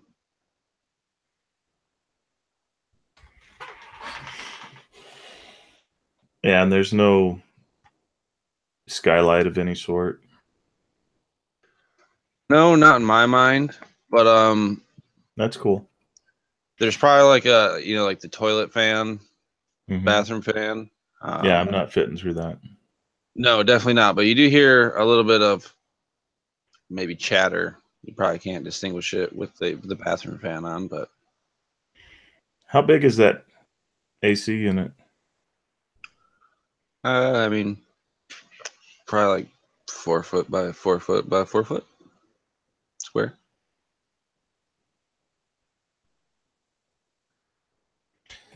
All right. So I'm going to come back down and I'm going to say, this is what I'm thinking. I can lift that AC unit off and we can drop tear gas down the ducts. But as soon as we do that, we gotta push in there. But so I'm thinking if I lift that thing, whoever's dropping the tear gas has got to be right on it, because they're gonna hear that thing just screech like a motherfucker. Yeah, and someone needs to be stationed outside with the gun in case they run out. I got this. If your mama comes running out. Sound like a plan? Don't shoot her. Well, yes, I won't. But then he kind of like makes his eyes wide and kind of nods his head towards Crazy Joe. Mm-hmm. Look, Crazy Joe, how about you and I shoot? But instead of you shooting, you use your golfing club and you go golfing. All right. I can be the distraction and I can go through the front while they're making all the noise. All right. So I suppose that means I'm on tear gas duty. All right. So Rex leans over as far as he can, throws that meaty paw that's about as big as Pops' head. He's putting his hand down to lift you up. You got to make sure he's got everything with him. All right. Okay. Just be careful of my shoulder. And he lifts his arm up. Yeah, and he kind of grabs him with both hands, sort of grabs the other shoulder to make sure he doesn't wrench one too hard. Lifts him up like a newborn baby. Probably with a lot of snapping and crackling. All Pops right. is a little bit taller now. Rex looks back at Mouth and he points at his eyes and he looks at him and he says, "You need your head in the game." I got this, man. I got this. Hey, All right. do you think I should take your gun? Can you carry it? I don't know. Maybe. I've never shot one that big, but Probably not. okay. I'll just stick to this. And they'll pat the double barrel shotgun he has. Pops points down to the van. He kind of taps his hip where he's got, like a little revolver. Mouth, I'd be honored if you took my flamethrower. Shit, Pops. I don't know about that. I don't want to burn my ma. That's got a good spread. Sure, it's not a very discretionary weapon. You're probably better off with your little pea shooter. And Pops turns around and climbs up the ladder.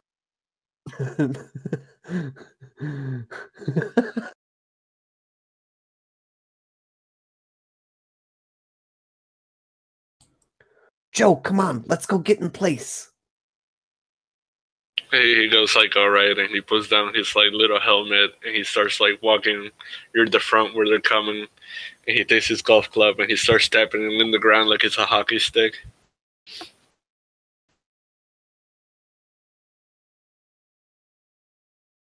All right. Would you consider this a deadlift? I mean, probably. I'm sure there might be something you'd use to wedge it up if that's the route you wanted to take. But yeah, I pictured you kind of just muscling the hell out of this AC unit. Well, yeah, that's what I was thinking is that it's probably similar to a deadlift. I'm going to be so I'm an expert at it because I've deadlifted before. And I think it's called a deadlift where you lift off the floor like that. So do I get 3 dice? I would say 3 for sure. Right.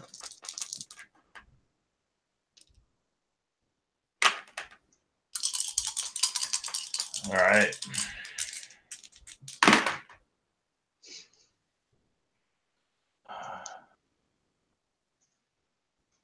Nine, 5, and 2. My force is 7. So 2 successes. Yeah. You manage to start to rip this motherfucker off the top of the building, which I've dealt with a few of these in my entire life. That is fucking saying something. I don't care who you are. So as this thing is shrieking metal, and you got Crazy Joe smacking the ground with his golf club. Pops is ready with tear gas, and we got Mouth covering up behind Crazy Joe.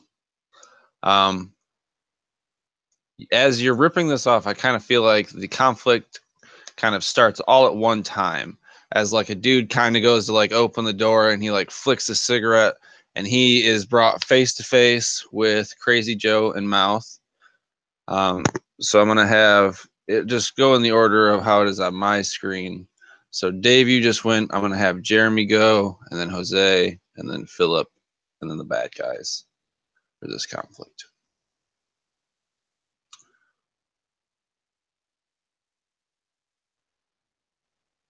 So, okay. Jeremy, go ahead and start us off. Okay, so as soon as this metal kind of starts to rend open at these vents, Pops is going to kind of bend over in half and kind of shimmy underneath the part that Rex is lifting up, and he's got one tear gas grenade in each hand, and he's got one stuffed in each breast pocket of his leather vest. He kind of runs over and just pulls the pins with his dentures before he starts kind of tossing them down these various different vents that are opening up as they're opening. What kind of roll do you think that would be? Maybe knowledge? Or speed. Yeah, maybe speed. Yeah, because we did discuss trying to do it fast. Okay. Yeah, I don't know how long. Yeah, I would imagine that as it's coming up, you see this look in Rex's face, like he's gritting his teeth and his eyes are kind of bulging, and you see something's wrong because he hit something, but he rips the edge off, and you see an opening coming up. So maybe it's speed because you see this opening. If it's you're good with speed? Yeah, absolutely. Okay. So I would say probably 2. That's what I was thinking. You guys had talked the plan, but I doubt you're an expert in this field. So. No, definitely not. Okay, here we go. Holy crap. So my speed is a 3. I just rolled 2 3s. Okay, so you have 2 points towards a care package. And like I said, Pop's not being the most experienced air conditioner maintenance repair guy. As these openings are coming up, you're just kind of hoping that these are going to go into the building and not just kind of sit there and gas you guys out, especially while you're underneath this air conditioning unit while Drax is straining to hold it up. Not Drax, Rex, sorry. But your 2 successes, you feel the pinch of, Rex starting to lose the hold, and you manage, this is part of your speed here, is you get the hell out and you start to see some of the tear gas coming out. And as Rex drops it, it's stifled out, maybe a little bit leaking out of the air conditioning unit itself, but nothing like to the copious amount you'd expect. You start to hear the, oh, what is that? Oh, it's, from what you can determine, these have effectively at least gone inside a little bit. And now we're going to go to Crazy Joe, who, like I said, a guy kind of was talking to someone, opening the door, flicked a cigarette, turned his head. You are face to face with this man. What are you going to do? I'm going to look at this guy, and as I'm, hitting the floor with my golf club, I'm going to go you shall not pass, and I'm going to run and try to scoop him up with my golf club, hit his leg so that way he flies out. All right, so this is the first one-on-one interaction we've had in tonight's session. So I had him roll against you in a speed roll with 2 because he definitely wasn't prepared. But he's been on Cadian's long enough. So he got 1 success, 1 failure. How many, or you haven't rolled yet. You need to roll, I would say this is probably either speed or instinct, maybe force or flare. 4 options. I think I'm going to go with force. All right, so give me a force roll. I'm going to say you get 3. Woo. All right, 1 second. Oh, shit. So I got 3 successes, and one of them is my number. All right, so you also get a care package point.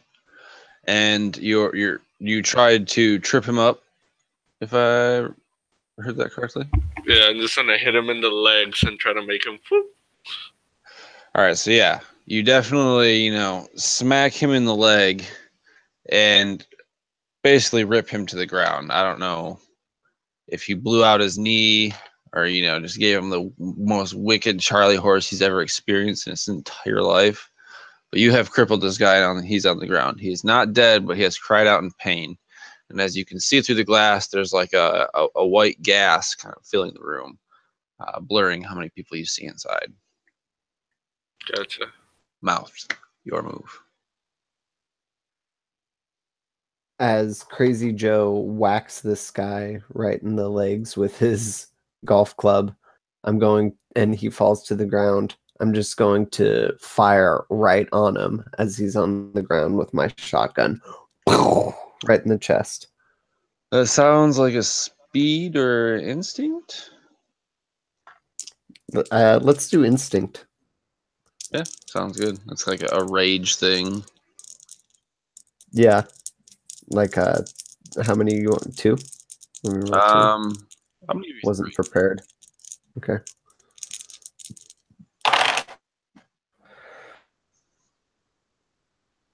Two successes, 1 failure.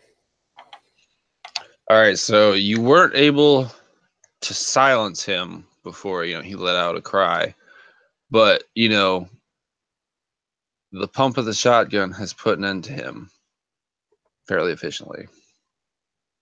One body lies at Crazy Joe's feet, kind of stopping this door from closing. You hear the shouts of people inside. And at this point, you kind of hear like a what the fuck is going on? And like another dude kind of busts open the door, and he's got his handgun ready. And Crazy Joe, you're right in front of him. He's going to fire at you. So I am going to roll mine. And I suppose if you want to describe how you would get out of that situation before we roll. I'm still figuring out. I would probably like fucking throw my fucking golf club at him and run the other way. Is that what kind of roll would you say that is? I think flare, mate. I can see flare. It'd be like like throw it and run. Gotcha. So I'm gonna give you 2 on that one because I don't think you were prepared for this. And I'm going to roll against you. And if I have more successes than you do, you will roll the difference that many times on your usage die for health. I think we did that last time. So let's not get ahead of ourselves. Go ahead and roll. So I got 1 success and 1 failure. Okay, he got 2 successes, 1 failure. So I believe the health die is a D10. So go ahead and roll a D10, and if the score is a 1 or a 2, you drop down to a D8 for your health. If it's not, I got a 6. You just received a superficial wound. So this guy kind of like walks out and like goes to shoot you, and maybe like the golf club hits him, and it kind of like shoots the glass next to him in the door, the one piece of glass left in this entire building, and you just caused him to shoot it out. Damn, I was hoping I was trying to ricochet, because then I was going to tell Mouth, like, haha, it is bulletproof.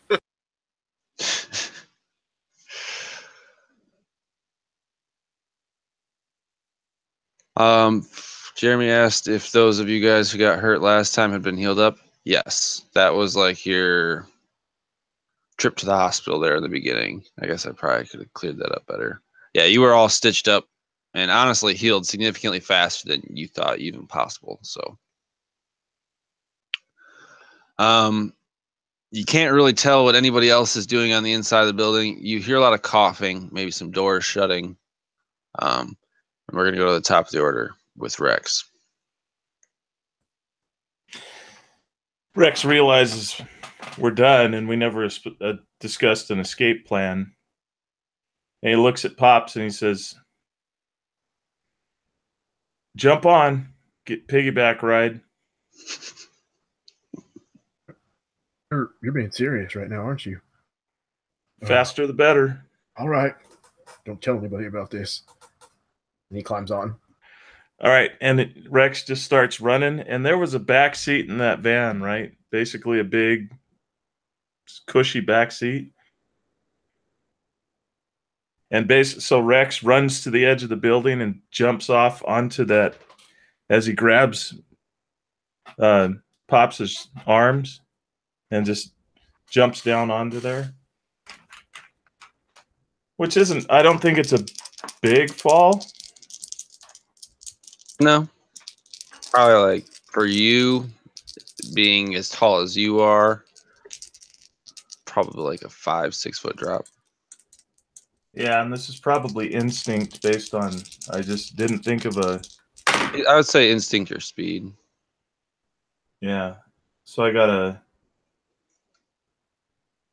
7, 6, and a 3, and my instinct is 5. So I got 1 success. So you succeeded, but at a cost. And I don't think that cost is to you as much as it is to the car.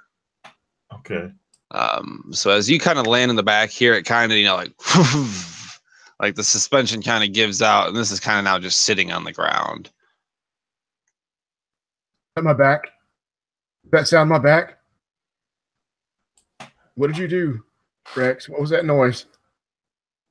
That was the back end of the car. You should have just broken my back.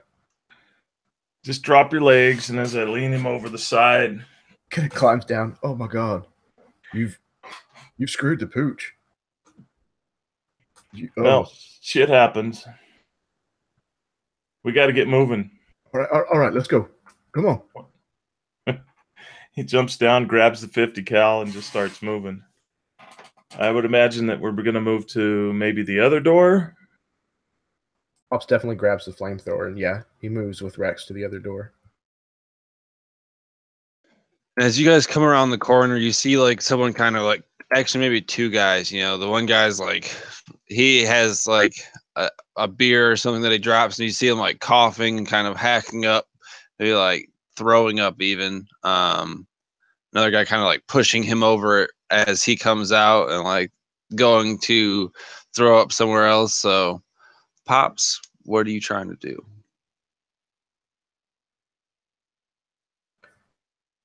Pops is going to walk up behind one of them that's kind of bent over, retching, kind of leaning on his knees. And he literally just kicks him straight in the ass as hard as he can with this snakeskin boot that he's wearing. And the guy just kind of tumbles forward head first into a brick wall of the building that's next to it.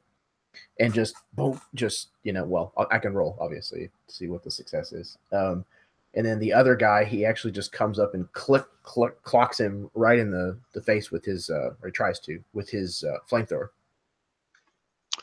So I would say that is probably a speed. Thinking maybe force.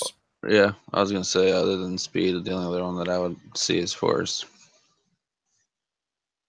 Okay, just 2 dice then? Yeah, I wouldn't say you're an expert at kicking people in the... you might be expert at kicking people in the ass. How much are you like Red Foreman? No, this is 2. This is good. All right, I got a 1 and a 7, and my force is a 6. So it's one success, one failure. So as you kick this guy into the building, he's disoriented but not downed. And you go to kind of hit the other guy. The motion maybe looked better in your head than it actually turned out to be, just given like the condition of your legs or something. So like he manages to grab, a hold of your flamethrower, maybe holding your hand so you can't just start firing it off. And at that, we're going to hop over to Crazy Joe. Now, Crazy Joe, you had just taken down the guy who had came outside, and he's kind of like blocking the door open. Keep in mind, you guys all have gas masks from before. Gotcha. So the guy with the gun is still in front of the building, right? Can't hear you.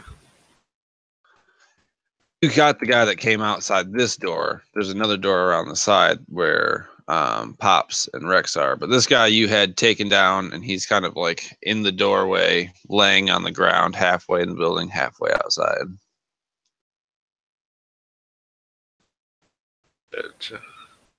But he's laid out though, right? Yeah, he's done. Well, hearing all the noise that came from the side of the building, I would start running. I would put my gas mask and just start running that way.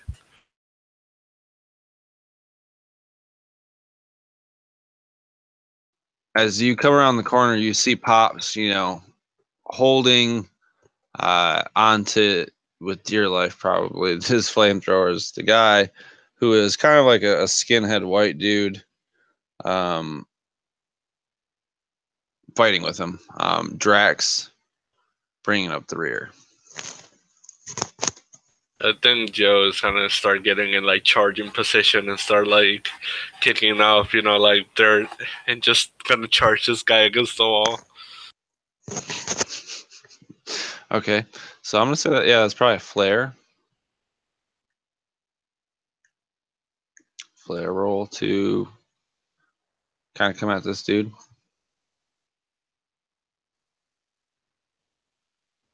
I got 2 successes. So yeah, as you might even like come out to the side a little bit to kind of like, make him T-bone into the wall kind of thing. So as you go wide and Pops kind of sees you, maybe even like lets go of the flamethrower for a second, and you just spear this guy right into the wall.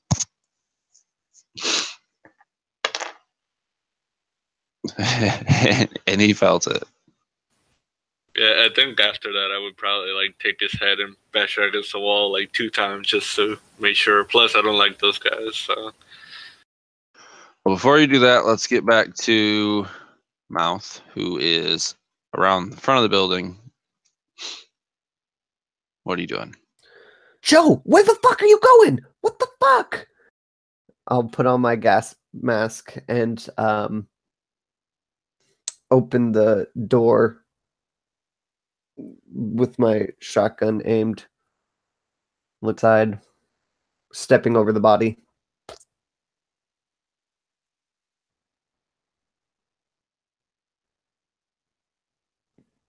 Can't hear you.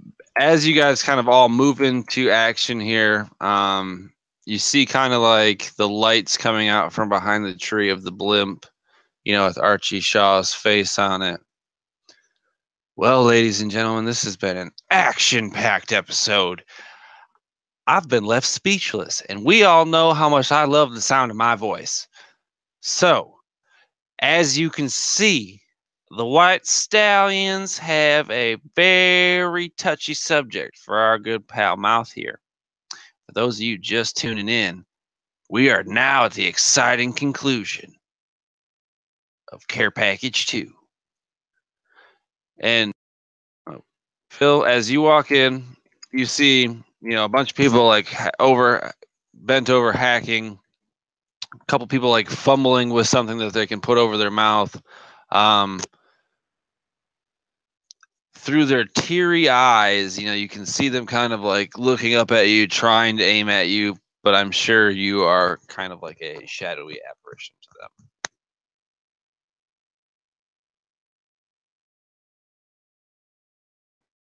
How far up is that blimp? Probably like 500 feet.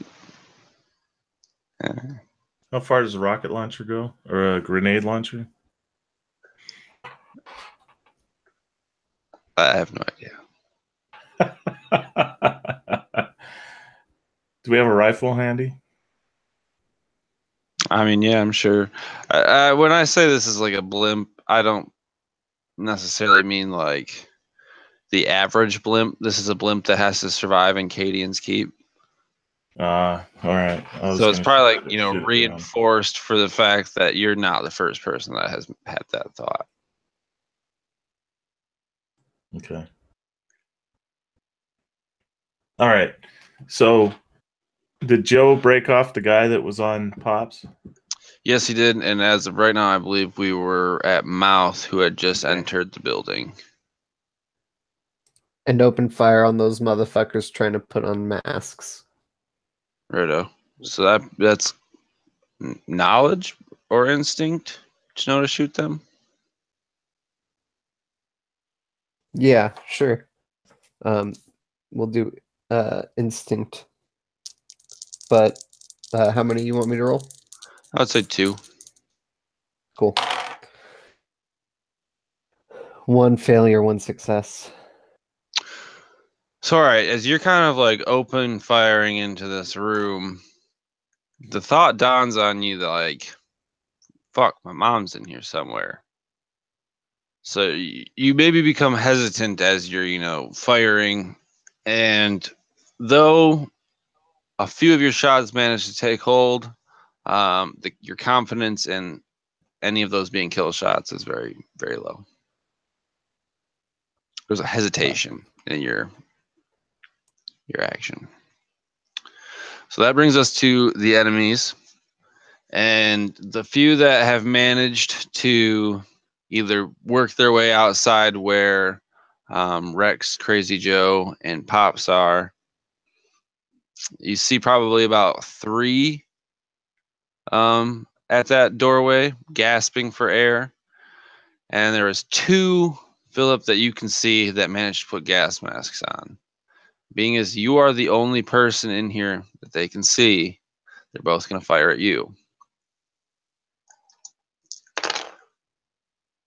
And I'm going to say that you can describe to me how you would go about avoiding it. We'll determine how many dice you get, and I'll let you know how many successes I got in comparison. Yeah, so this is like a garage shop in here. Yep. Actually, I picture this part as like the gas station part.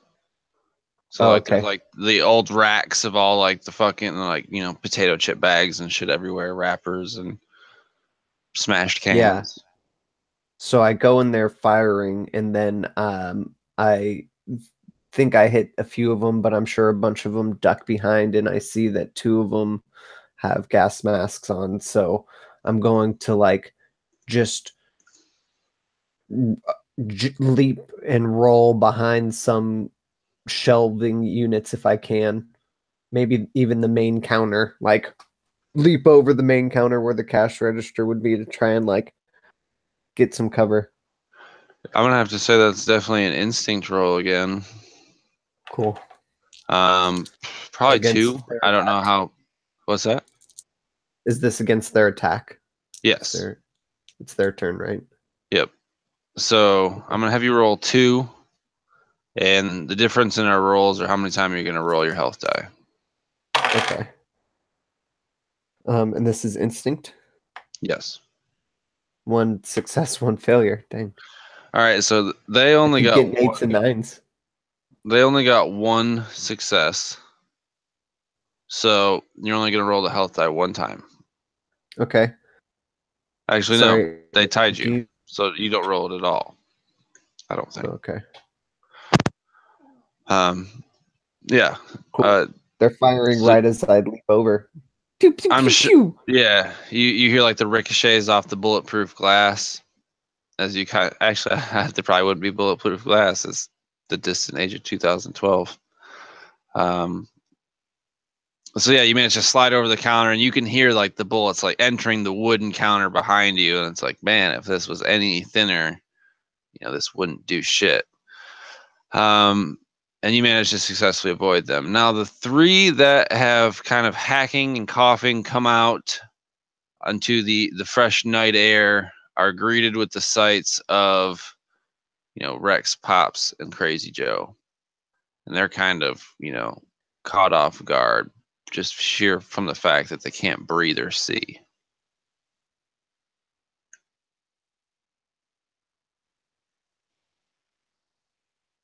I think Pops is kind of fumbling to get his flamethrower kind of back under control. And just about the time that he does so, he kind of accidentally turns it on. And the nozzle is pointed more or less straight at these 3. No, it's actually pointed kind of a little over to the left, but they come out and it startles him. So he turns towards them, and this like sweeping jet of flame just like passes over them.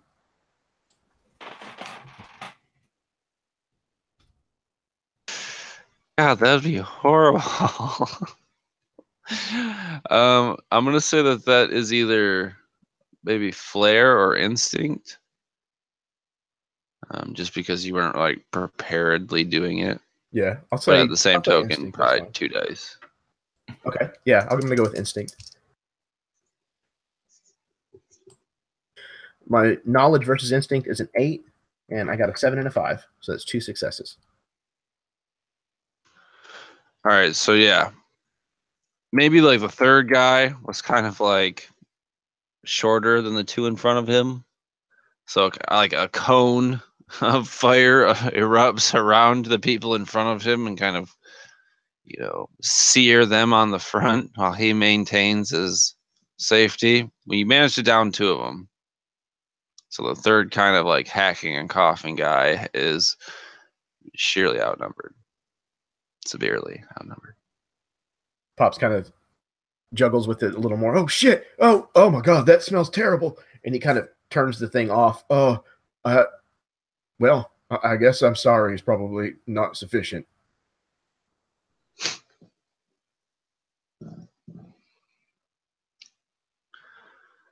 That leaves us with Crazy Joe. Actually, no, that doesn't leave us. We got Crazy Joe and Rex face to face with this last guy who's kind of smaller than the other 2. Doesn't Rex go before Ada? It's kind of like a free form initiative.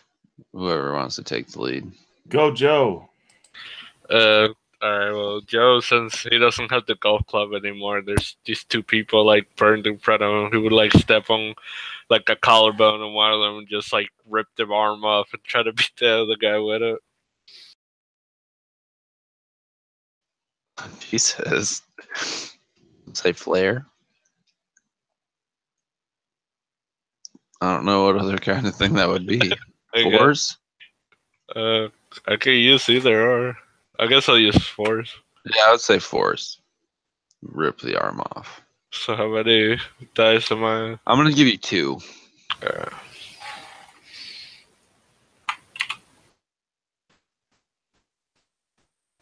got 2 successes. 5 and a 6. So yeah, the guy whose arm you ripped off was singed enough that you were able to rip his arm off. And the third guy, finally getting his eyes open, kind of seeing this take place, is fuck. And then you proceed to beat him to death with an arm. And at this point, both doors have kind of created a cross breeze that's kind of airing out the tear gas. And you can see that there are 2 guys kind of like shooting at the other door where your friend Mouth was.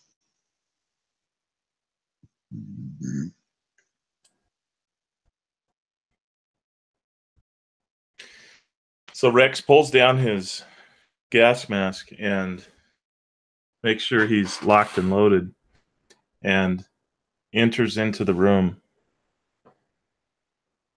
and surveys what's before him. From your angle, I would imagine that the counter that Phillip is behind is to your right. So like there's like the downed fucking shelves and other, like maybe like broken coolers and stuff, and kind of in like the far corner over by the bathrooms, there's 2 guys in gas masks.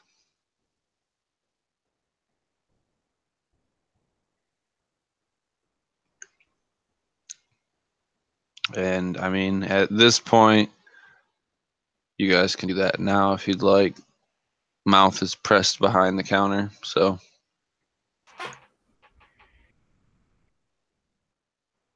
Combo move. How far away from me are those guys? They're probably about 20 feet.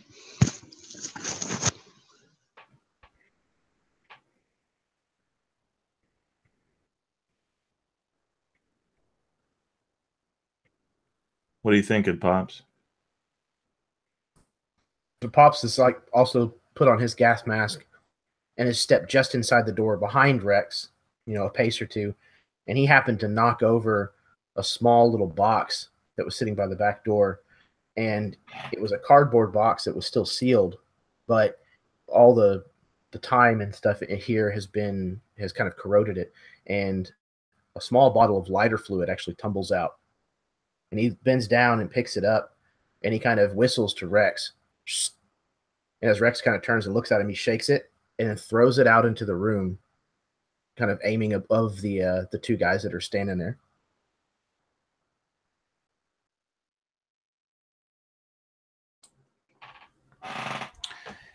And as he does that, then Rex just punches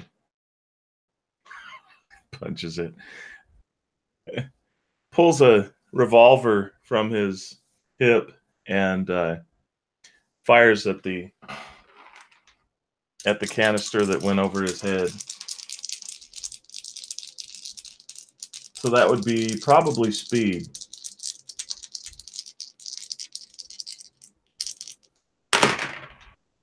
Yeah, I would say speed. All right, 9, 7, and a 1. I'm sorry, I didn't establish. Did we have? Would you say that he has 3 with handguns? I would say you were in the military at one point, so I'll say 3. All right, so 9, 7, and 1. So 1's a failure, right? Yes. So the 9 and the 7 are a success, because my speed is a 2. I have to get over it, so it's not a big margin, but I get it. So I would imagine that it hits, and then it just kind of explodes over the top of them and just showers down onto the top of them, catching their bald heads on fire. I was gonna say these guys are kind of in like wife beaters and flannels, and like maybe the one guy has like a rat tail that's now on fire. The other guy's kind of got like the horseshoe going on, so he's like, his scalp is burning. But I would not say these guys are dead yet. They're severely discomforted, but I wouldn't say they're dead yet. So mouth. Okay. What are you doing behind the counter? So, I want to reload my shotgun, look over, see that my friends are kind of like so if I'm like behind the counter, then they're to my left, right? And the bad guys are in front of me. And you can definitely see both Pops and Drax moving in. You hear the explosion of the lighter fluid. There's nothing really to get down behind for them. So, they're kind of just standing there on fire. Okay, and I don't see my mom or anything? Nope. Not in this gas station section, at least. Okay. I'll yell to them, "My mom's not in here!" And I'm looking for any other doors to, like, go through. And actually, you recognize one of the guys, like the flannel that he's wearing. He was one of the dudes that was carrying her in the video. So I'm going to, like, hit him with the butt of my shotgun right in his burning face and be like, "Where's my mom?" With the rat. Yeah, I'm just like smashing in his face. Cut his rat tail off. Yeah, I'm gonna do you a favor, actually. But yeah, I would say that was either like a force. Speed. Yeah, I think that's a force. Probably 2, because he's not well, actually, the guy who's doing this. Yeah, probably not. You're more of like a bookie gambler kind of guy rather than like heists and stuff. Smash them up. So a number and 1 failure. Okay, so 1 success, 1 failure, and you get a point. Mm-hmm. So you smash The failure in this is you killed him. You hit him Oh like man, right in yeah. the nose, and it just like blew him out. Fucking killed him. Hit him too hard. Yeah, Like this I dude guess. just like fucking erupts blood out of his nose and kind of just goes. I'll like suction cup the butt of the gun out of his face and put it to my shoulder and point it at the next guy. Where is she? And at this point, the dude's probably like padded out his horseshoe. Well, man, easy, man. You've won. You guys have won. The woman, whoever she is, she's in the garage. We can't get in there anymore. They shut this special door, then they shut the overhead door, and that was it. We've been out here since. If you want her, you're going to have to find a way to get in there, because nothing we've did has got us through. Don't kill me. So we don't need you anymore. And he lays down the 50 cal and just starts firing on the guy. And just fucking rips him in half. yeah, I was going to say, like, have you ever seen cheddar cheese or Swiss cheese? That is a gross understatement of what this guy looks like. He would have exploded. Yep. Mouth is covered in blood. It's like a 50. It's like the Queen's apple in Snow White. One is perfectly red. The other is like white. But yeah, as far as you know, she's in the garage. All right, Mr. Key, you get us in that door. And he's looking at Pops. Pops kind of shuffled in, kind of slamming the door back behind them shut as he kind of comes in. Well, all right, where am I headed? Then where is this door at? And he starts kind of looking around for it. And basically on the opposite side of where you guys came in, so kind of like immediately to your right from where Mouth, I would imagine, is standing. There's like a normally what would be just like a swinging glass door, but this is like, no, I guess I'm gonna rephrase that. That door is blocked off. But on the opposite side of that wall, as you guys circled around, you see a big garage door, just like outside. So you guys walked out the front door and went around the other way, you'd be able to lift it up and go in.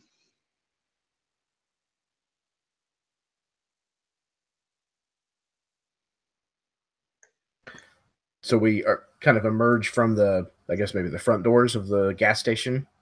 Yeah, I mean, I guess there wouldn't be anything to obstruct you from getting from A to B.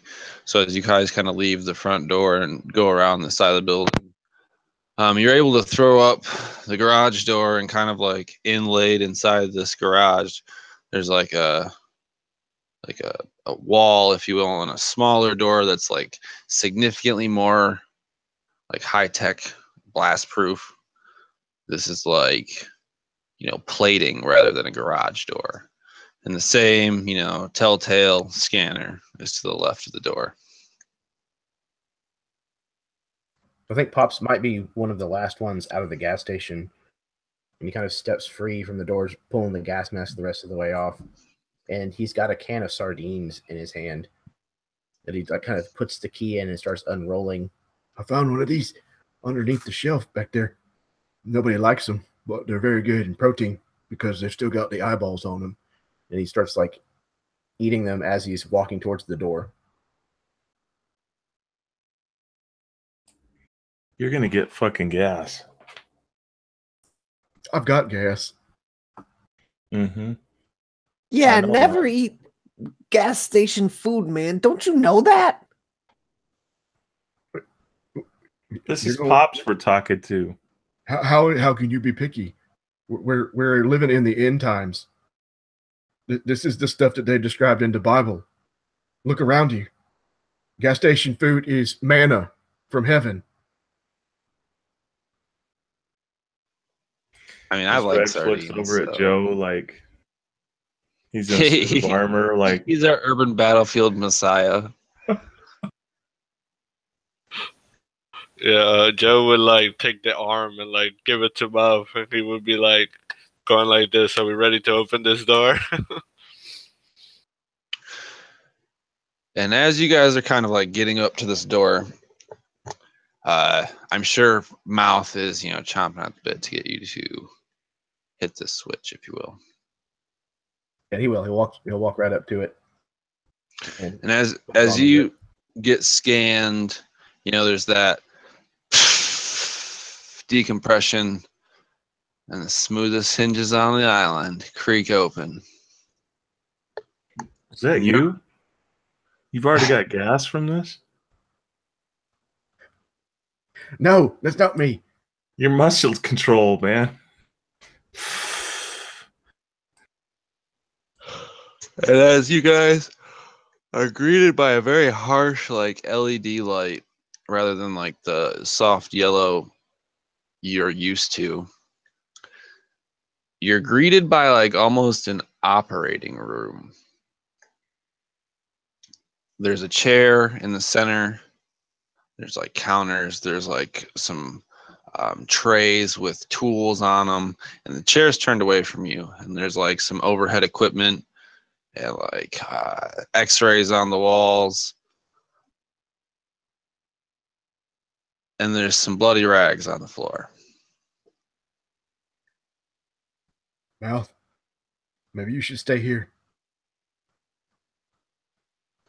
No fucking way. I'm going in there. Mouth, I'm going to find her. Mouth. And Rex actually steps in front of him and just sort of holds his gun to the side and just starts walking him back with this big meaty chest in his face. Are you sure you want to see this? Get the fuck out of my way, meathead. I'm You going to actually, find her. over the argument, you hear the deet, deet, deet of a heart monitor. That's her in there. Let me see her. Let me see her. All right, just know that there are some things that you can't unsee. Just know that before you go in there. Shut the fuck up, Pops. And he'll All right. like push him out of the way and like. So I picture you like, bursting through these kind of like trays that are next to the thing. And I don't know how Mouth would react, but the sight in front of you, I know if this was my mom, you would probably be horrified.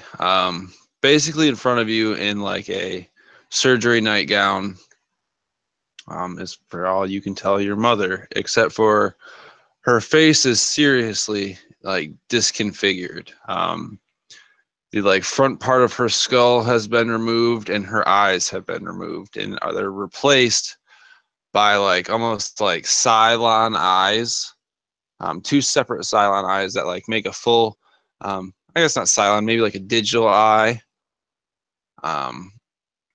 When we're kind of like flicking open and looking back and forth and like very, very slowly, because she's kind of like restrained down. She looks at you, Mouth. Boy, you look very familiar. I can't put my finger on it, but I bet you I've met you somewhere before. Yeah, Mouth will like drop his gun, rush over and be like, "Shh, it's me, Ma. It's okay. It's me. You're gonna be okay." And at this point, she kind of like reaches up with like a restrained hand, like, why do my eyes hurt? They hurt so bad. It's okay. It's okay. I don't know what they did to you. What did you bastards do to her? You'll be okay, Ma.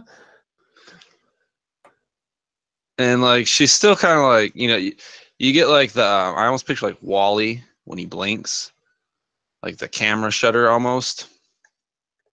As like she's kind of adjusting to these new eyes of hers. And I don't know if any of you else have walked in, but kind of like taking a gander at the walls, you see that this, makeshift operating room, the x-rays, they're very professional. This couldn't, had you not seen this room you're in now, have been done on this island. There is no technology that is even remotely capable of doing something like this here. But here it is before you. The equipment is here. The utensils are here. The only thing missing is the doctors. And like you see these x-rays, on the walls, there's like the first x-rays, standard skull. And now there's these secondary with like the front part of her skull missing, these large mechanical attachments.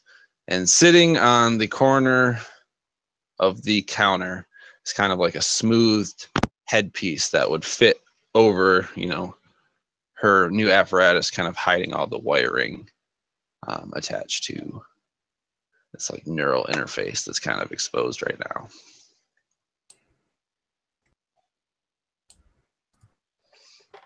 So Mouth will be like crying, stroking his ma's hair and wires that are like exposed. It'll be like, "It's okay, Ma.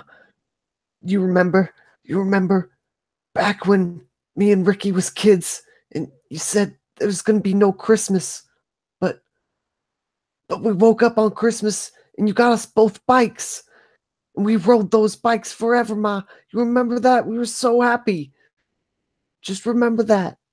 And she kind of like cocks her head, very like almost owl-like. I'm sorry, but you keep calling me Ma, and I don't have any kids. Who is this Ricky? Who are you?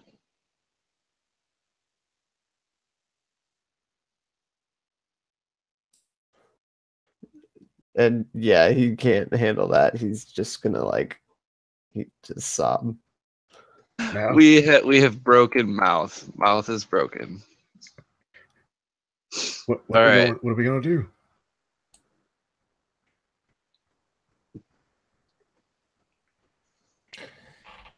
Rex, just a son of a bitch, turns around and just starts walking through the garage, the rest of the area out of the room, and he's just kind of stomping on heads to make sure they're dead, because he's actually kind of tearing up for Mouth.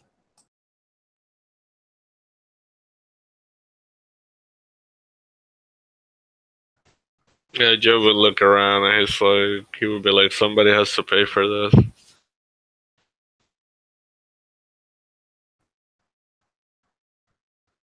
I don't know what we're gonna do.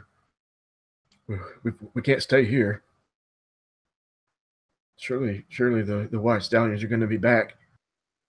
They'll send more people. And I don't think they did all of this. I don't think they could have done all this. Whatever it is that they did. Put a TV in her face or something. But we need to go. Are we going to take them? Are we going to take her? Oh, that's right. We can't take the van. Damn it. We got to get another car. Yeah, that was your fat ass, Pops. Oh, Rex. You're pushing my buttons. Look, this is a very emotional moment, and we need to get Mouth out of here. And his mother, his television-faced mother, we need to get an extraction point.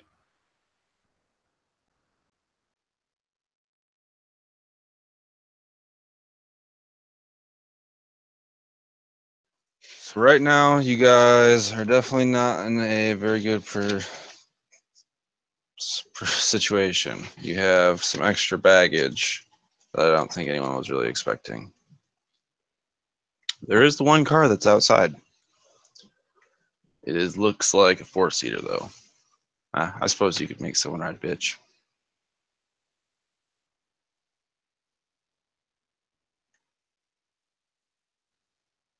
Yeah, Pops is probably heading straight to that because he doesn't want to deal with the rest of this right now. He just probably can't. So he's actually going to do what he knows.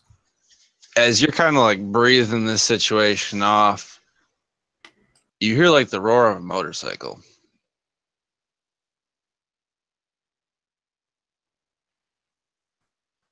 What's that? Y'all hear that? Heads up, everybody. We've got company coming. And like Yeah, as you're saying this, there's like a skirt. And as you can see, a big ass dude. Rex is big. This guy is every bit as big. And he's wearing like a large trench coaty garbage bag looking thing. He's walking right at you. Yeah, that's not natural though. I'm all natural, remember? Hey, fellas, I might need some help out here. He's gonna start kind of backing up. Before this guy is coming at you quick, and he kind of like gets on top of you, Pops. This guy knows what he's doing. He kind of like grabs your stitches and pops you like zit. A blue flashing chip kind of pops out. He grabs it, stands up.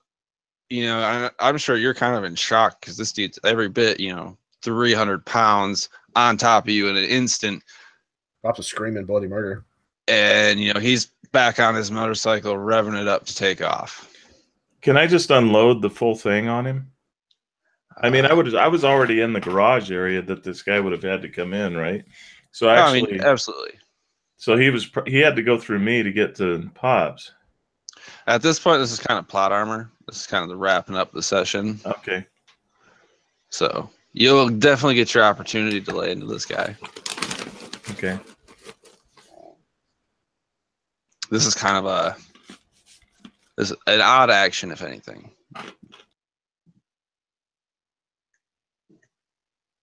So yeah, this guy kind of back on his motorcycle, kind of taking everyone by surprise, just in the heat of the moment, finding Mouth's mom.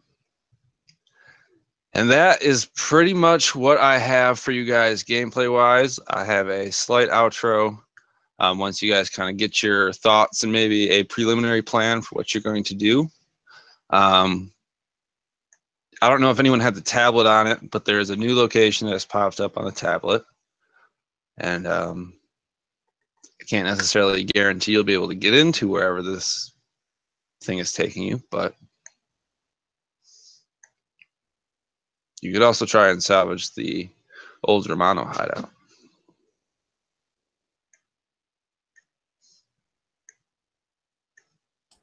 We'll get in. Yeah, I think Pops is probably on the ground right now, just kind of rolling around, trying to put pressure on his wound that's just reopened on his arm. He's probably not going to be worth too much, at least for the next couple of hours or so.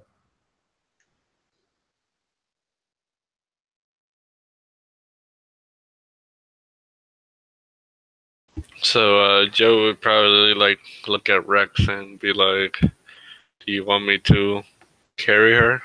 What are we doing?"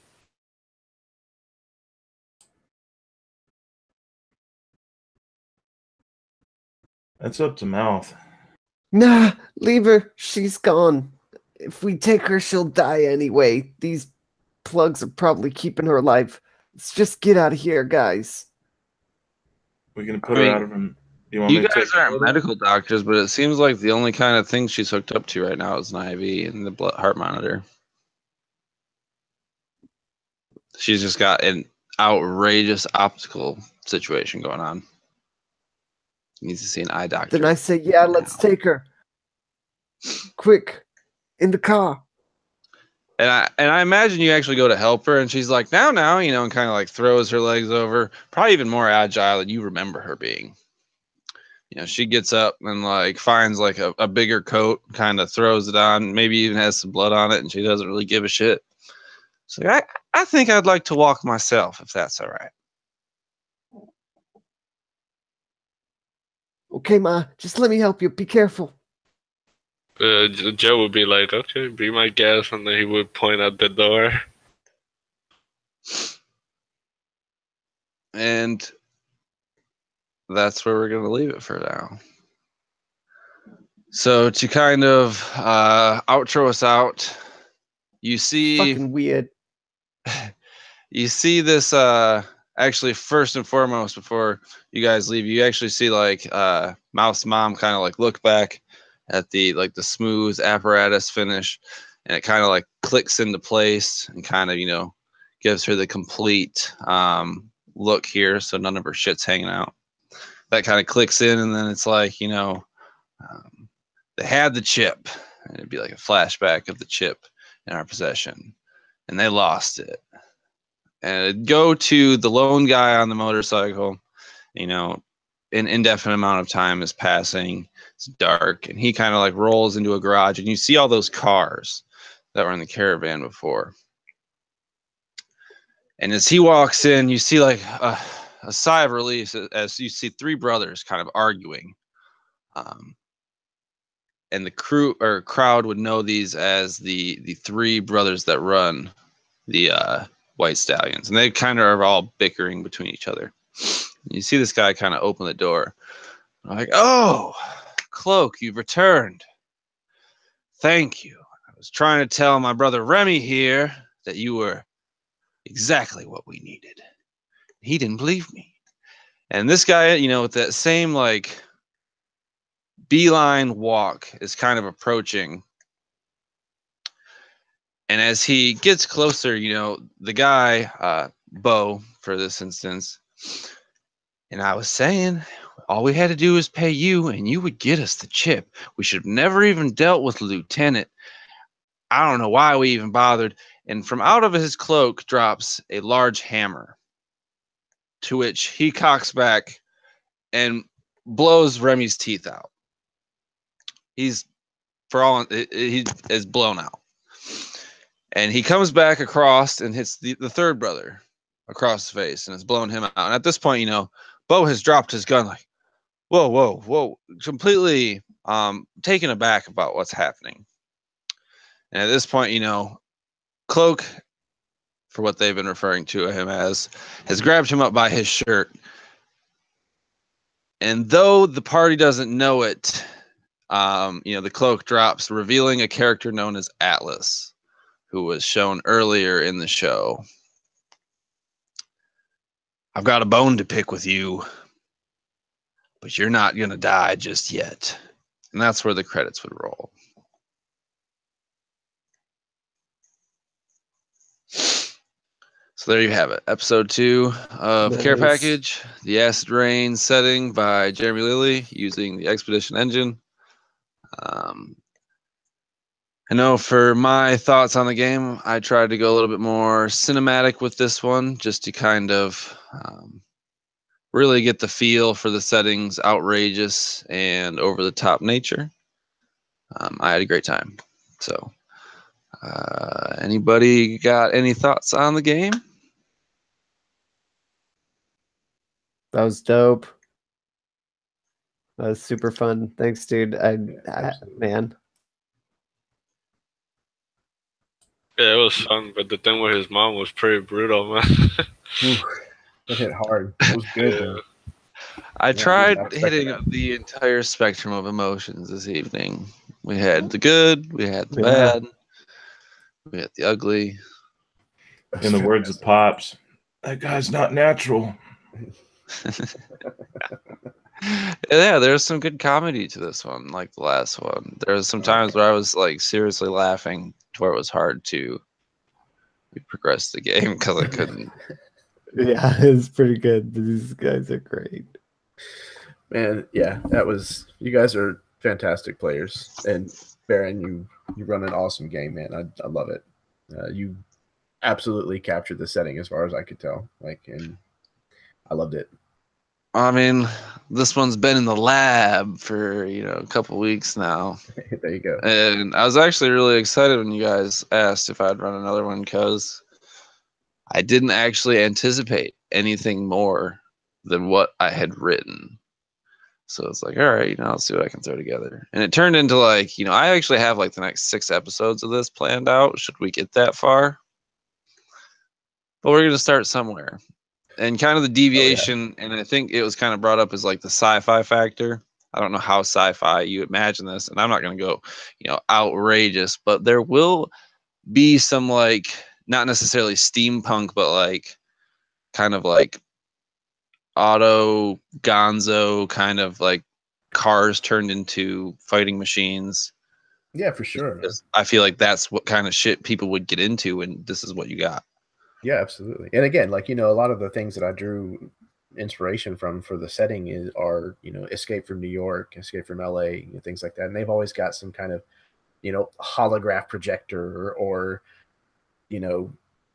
gun that can lock on and then all of the bullets, return to the same position. All kinds of weird gonzo shit like that they thought sounded really futuristic-y, and it's really just outrageous yes. and unpractical. Yeah, that's kind of the route I was going. Like, have I completely figured out what the fuck this chick's eyes do? No, I have no idea. I seen a picture of it. And it was like, that would suck. That would suck really bad. Let's try it. It was an awesome moment, man. It's fantastic. All right, so we're gonna do our outros and sign off here for the evening. So we'll do reverse order as when we started. So Dave, go ahead and kick us off. Right as I'm taking a drink of beer. Hey guys, Dave with Mournblade Gaming.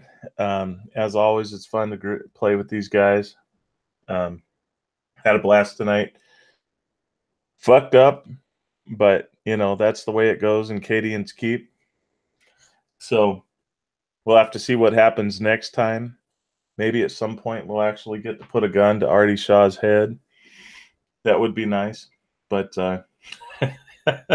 time will tell. So until next time, folks, Happy New Year. If it's up to me, he will be the final confrontation. All right, Jeremy.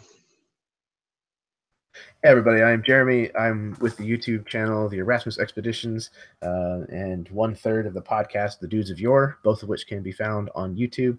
Yeah, go check it out. And this, again, this is a setting that I did in a system that I did, but I don't get the chance to play either one of them. So this is fantastic to see somebody else's interpretation of things, and it makes me really excited. And so I have a lot of fun doing these kinds of things. So I appreciate it very much, Baron, for you running this for me and everybody else. The rest of you gentlemen, this is at least the second time that I've played with each of you, most of you more than that. And it's there's a reason why I end up putting a lot of you guys in my games, because you're fantastic to play with. So I had a blast. Oh, absolutely. I couldn't agree more. Jose. Hey everybody, my name's Jose. I'm with the YouTube channel D20Z, and yeah, man, like I love the the rules that you came up with, the engine. The game was great. You ran it great, and Crazy Joe is definitely gonna come back for more. Excellent. That's exactly what I like to fucking hear. And last but not least, my partner in crime in the setting of Fur and Fury, Phillip. Well, thanks for running this, Baron. Thanks, everyone, for playing. It's so fun playing with all you guys. We feed off each other great, and you put great situations in front of us to explore, Baron. So thanks, everyone. I am Baron from the channel RWD Gaming. We do all sorts of gaming related videos, and I say all sorts, but it's not true. We do these kinds of gaming videos. I've taken the liberty to put all of the YouTube channels in the description of this video, so please feel free and obligated actually to go check these guys out and the stuff that they make, because it's pretty fucking stellar. Until next time, we're signing off.